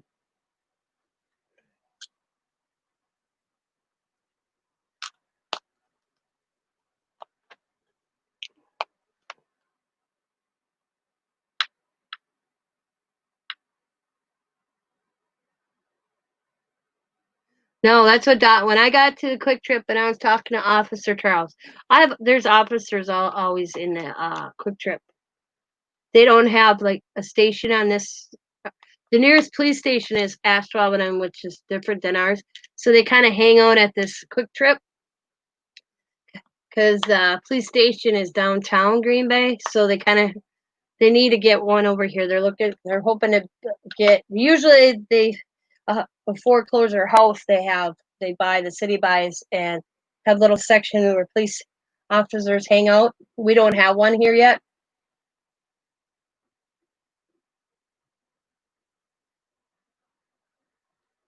Yeah. And I asked Officer Charles, I'm like, do I have to wear this mask when I'm walking by myself? And he goes, sadly to say, yeah. He goes, I get it. He goes, why? I said, because it was awful for me. He goes, when you're walking by yourself, just bring it down above your nose. He goes, yep. I'm like, the construction workers aren't, because there's a bunch. I tell you, know what I want to do on my day off right now? Why are you still alive? Because I can be. Why can't I be? I have nothing else to do. It's Tina day off. I got all my chores done. I only have to do one package. So I can spend my time talking with a hello, Mark. But at the end of my road, there was a bunch of construction workers. I want to grab a lawn chair and go watch them all day. Because I tell you, there was some good looking construction workers this morning. I could sit there for a couple hours and grab my Pepsi and just watch the view of construction workers in hard hats.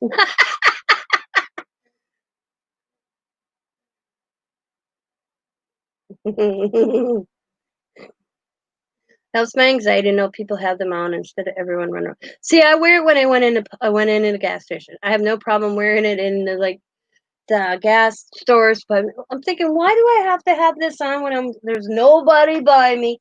All I am is walking.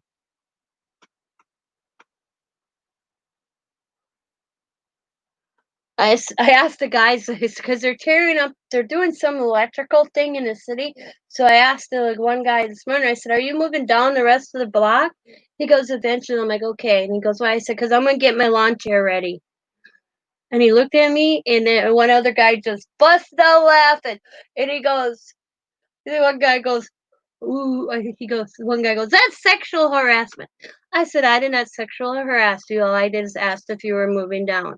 I did not whistle yet. But I said, you come down by my house, I'll be in the lawn yard, I'll be whistling. I said, hard hats are a good thing to wear on a man. Guy goes, you got a thing for construction workers? And I'm like, yes, I do.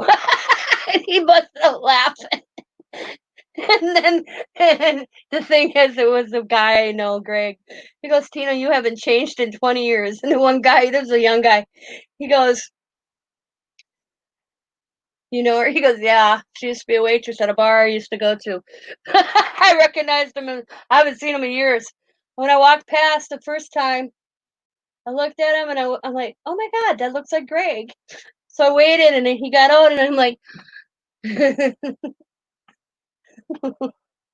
young one asked me, can I help you? And I'm like, no, I said, are you guys moving down the rest of the block? And he goes, yeah, eventually. I'm like, I'll get my lawn chair out. And that's when Greg walked up because he recognized me.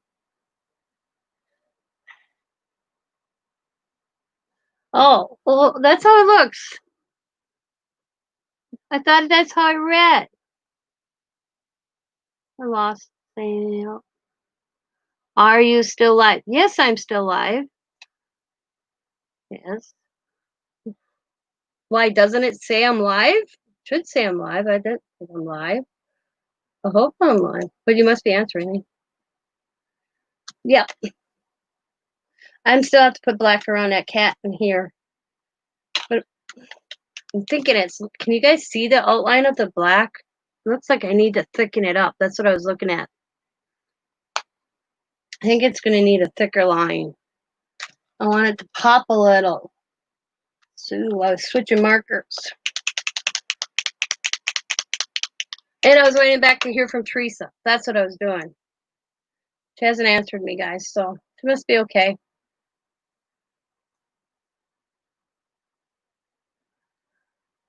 You don't have your reading glasses? Oh.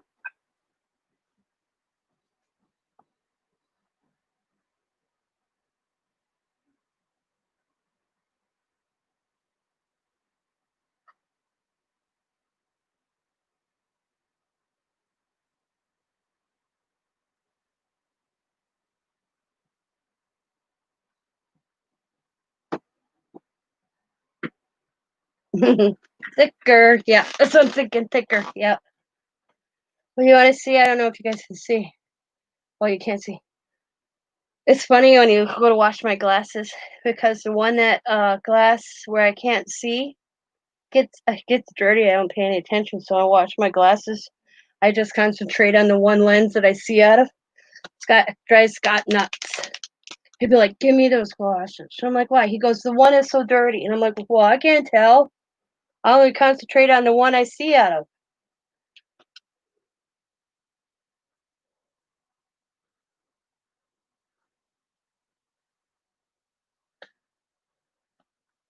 This is my husband who says he's going to put pool noodles all over the house, so I quit running into stuff. And he did it one day to tease me. Diamond last year. Diamond stopped at General Dollar, Family Dollar, General Dollar, Dollar General, and all their pool noodles were 10 cents. So she filled her truck up with them. So, for kids for the pool. And Scott was outside. I was laying down. And Scott asked her, "What do you do with all the pool noodles?" Diamond goes, 10 cents a piece, Dad. I ain't going to let them stay there with all the, one bread. So shit, I bet you she had 50 pool noodles. I swear. He goes, "We got to do something for Mom. I need pool noodles." She goes, "Yeah, you can have a few." He goes, "Well, it's just a joke." 'Cause I made a comment. What, are you going to pool noodle the house next? So they lined pool noodles up and they took tape around my doorways, down the hallway. And when I woke up, I had all these pool noodles. Because he always teases me that he's going to bubble wrap me. Because I run into things, I don't see them.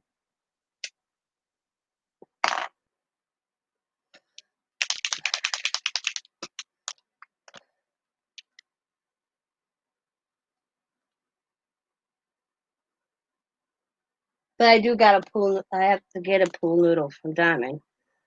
I had a pool noodle on my filing cabinet because I get the corners and it fell off and I couldn't and it tore. So I want to get another one of them pool noodle.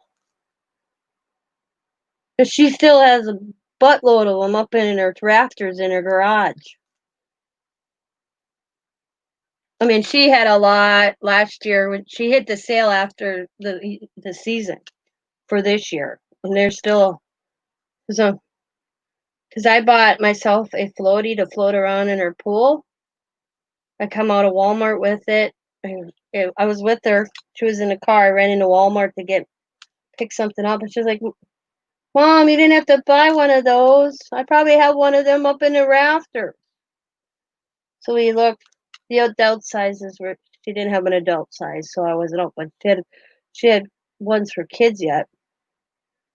She's she didn't pay that much for them. The one I read was 50 cents for a pool noodle, or it's shaped like a unicorn. Would float around in the pool.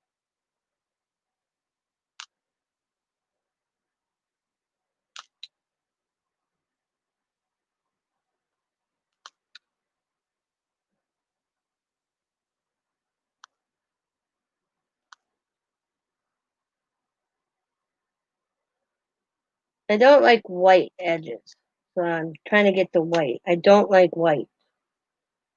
I like going around the edge with black all the time. Or white, depending what the background looks like. This one, it would be good for black, not white. Let's say that I have a darker background, I'd do it with white. Oh yeah, I knew she needed more. Yep, definitely.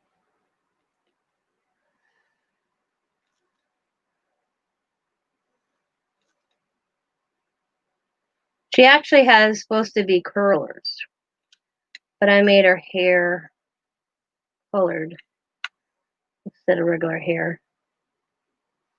So she got her funky hair up in curlers.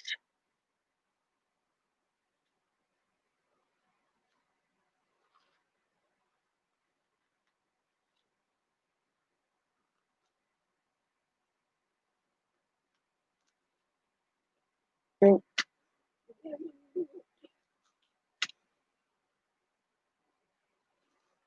good. Come here, little kitty, kitty, kitty, kitty, kitty.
I didn't send you a pair of reading glasses. I got about 5, 6 different descriptions of them. And I just had to change my subscription for my reading glasses right after I bought reading glasses. Thank God I don't buy expensive reading glasses. I bought a $60 pair of reading glasses, and I think it was Allie when she was a baby. Grabbed them and they broke. So now I don't. Well, I probably could now because the kids. That's when they were babies. They kept grabbing my glasses. I probably could buy my really cool ones I really prefer because they're older. Aaron Foster's, I think they were called. Loved them. I loved them. Yep, and Allie broke them. Yep, I want to say it was Allie. She was the first. I learned a lesson, so I didn't buy expensive ones. Got.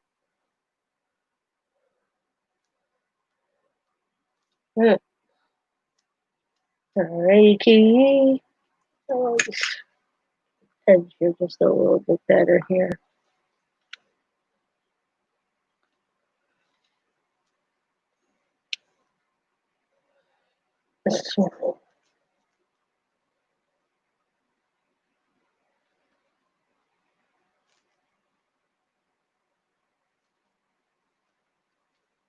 Nobody's talking. Y'all having a private conversation I can't see.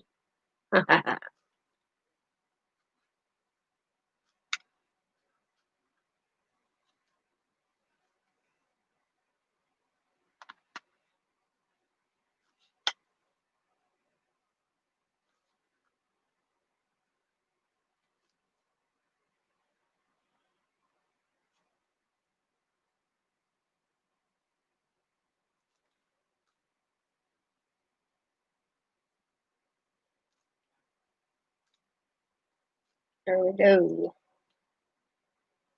That is done. Simple, simple. That's what it looks like today.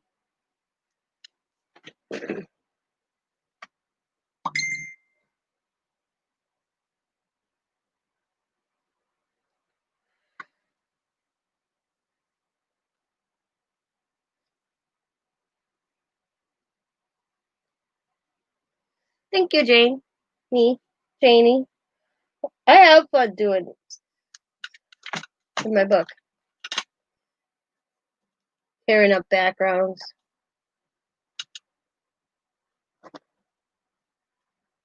Just doing little.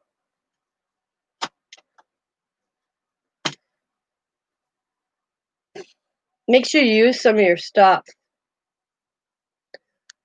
Yeah, I did this one. That was my first one in this book. And then I did this. These are the backgrounds, most of the background, like this. Yeah, some of this paper in this background is mine that I did. It's just copy dyed. That's a picture of a guy that are these old photographs I got at a garage sale. I just photocopied them. This is all my backgrounds except for the flower with scrap paper, but the backgrounds are mine. I made. This is background paper and this flower is mine, but the background is just scrap paper. But this is all mine. I made it look like a quilt. I don't know. I can bring it down and see if you can see. It kind of supposed to look like, represent like a quilt. Because I don't know if you can see the black lines. There's black lines in there. I'll hold it up closer. I kind of went around with this, like made it look like stitches going around, kind of.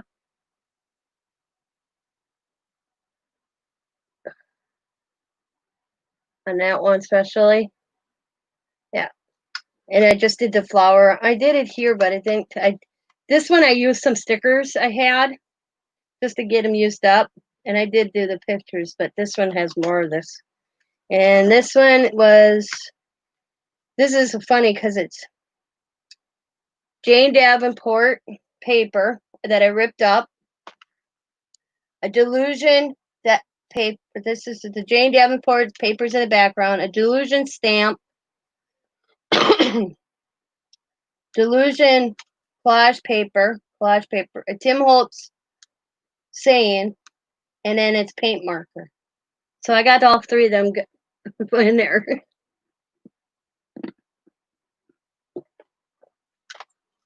This paper is my paper I made with the, I like using it, but it stinks.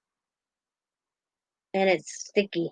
I do it outside. I can't do it in my craft room, so I only can do it in the summer. Forget the name of it. Let me look again. I recommend nobody buying it if you don't like smells. It even smells up my color. They are Easy Marbler, they're called. They are Easy Marble. That's what they're called. You wouldn't want to see my jars from, look at my jars. I'll show you. But it has this odor. And I don't, to me, it smells like modeling paint. You ever have your husband do models or your sons and you smell that? That's what this stuff smells like. Look at my poor jars. That's from off my gloves because this is probably the only time I wear gloves because this paint is so sticky. It's called Easy Marble. Here's the one you can read.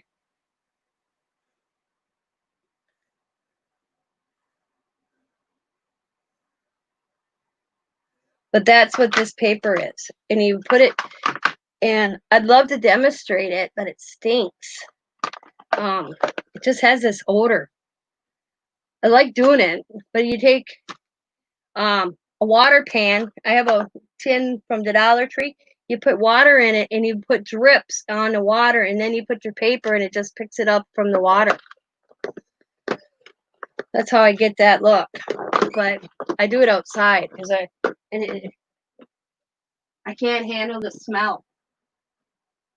And then I bake it in the sun all day.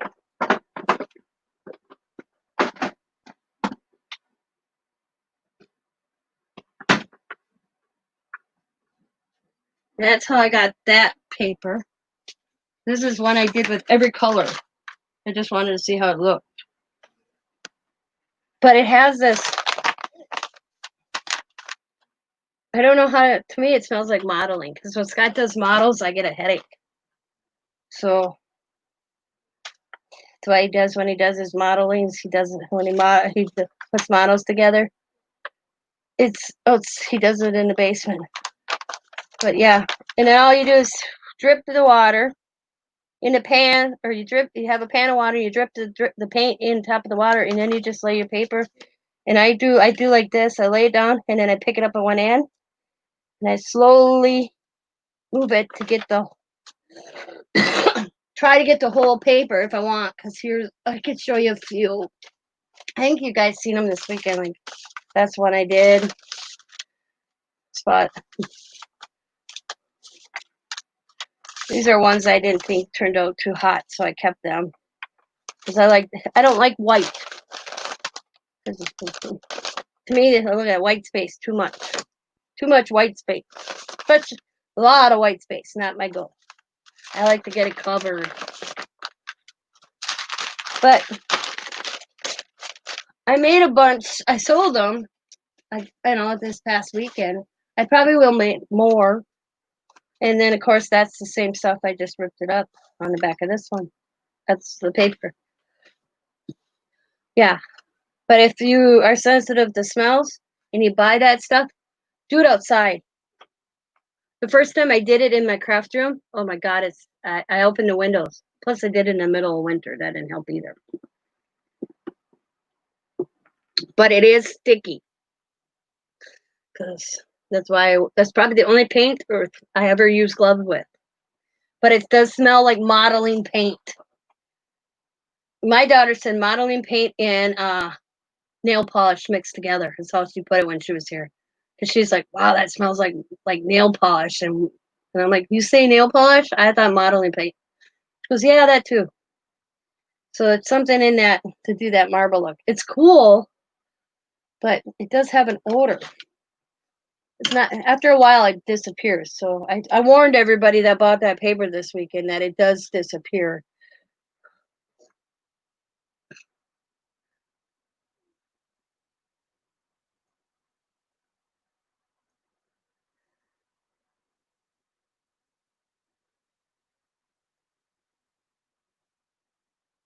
But I'm gonna do probably some more. I bought some from Tereasa because Tereasa had some of it too in different colors. So, and that'll be here Friday. So I'll probably wait till Friday and mess with it again. Yeah, acetone stinks bad. Is that what they're made of? I didn't pay any attention. I laughed because is that what it is? Acetone? I'll have to look on the bottles from Tereasa because right now mine are so filled. The little neighbor girl. I live next. My neighbors are Puerto Rican. Yeah. So, and they speak very broken English, but the little girl that's probably 4 speaks really good English. So I laugh because she's my little translator, and she came over to see what I was doing because she talks to me all the time, and her parents just kind of smile at me, We're very casual, nice to each other. We're neighbors. Um, and she calls me Mrs. Tina. I laugh. Miss Tina, what are you doing? And I'm like, cause she's seen me spray one day when I was out there doing my paper with coffee. And I had Riley out there, and Riley had a spray bottle, and I let Riley just spray the paper. I didn't care. Well, she wanted to spray too, cause her and Riley play together. So I got her little spray bottle with coffee in it too, and they were both spraying the paper. Well, then she saw me out. She thought I was doing that again. I'm like, well, this time I said I'm doing it different. She's like, well, can I help? And I'm like, no, not like before. But I said, you can pick out the colors. And I said, you know your colors? She goes, yeah. I said, well, you see the color on top of the bottle. You tell me that color, and I will pick that. So she was helping me pick colors. And then her mom came to see what she was doing because she was playing, and her mom could see me but couldn't see her. And her mom, she's getting better with English since she moved here or moved in here, because before I couldn't understand her. She's like, is she bothering you, Miss Tina? And I'm like, no. Yeah, I'm gonna be getting off here too. And I'm like, no, she's fine. Well, if she's bothering you, just send her over back. Her husband's name is Xavier, same as my son. You just send her back. Xavier's up on working on a car. And happy birthday again, Laura. I hope you have a great day. Happy birthday to you. Happy birthday to you again. Happy birthday, dear Laura. Happy birthday to you. See, YouTube singing along, everybody. Light the end of the video up with happy birthdays for Laura, because I'm going to call it a day. Even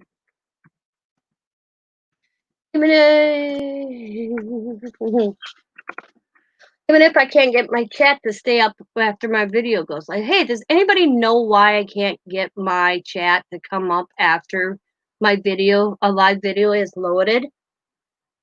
Does anybody know why my chat does not show up after my live stream loads into,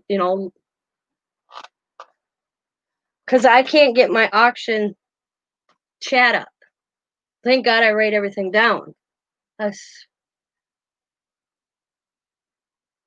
Because none of my chats from my live stream stay up.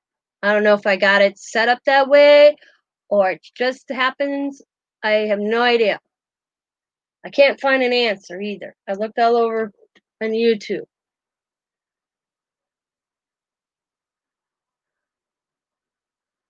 Yeah. I'm going to maybe ask.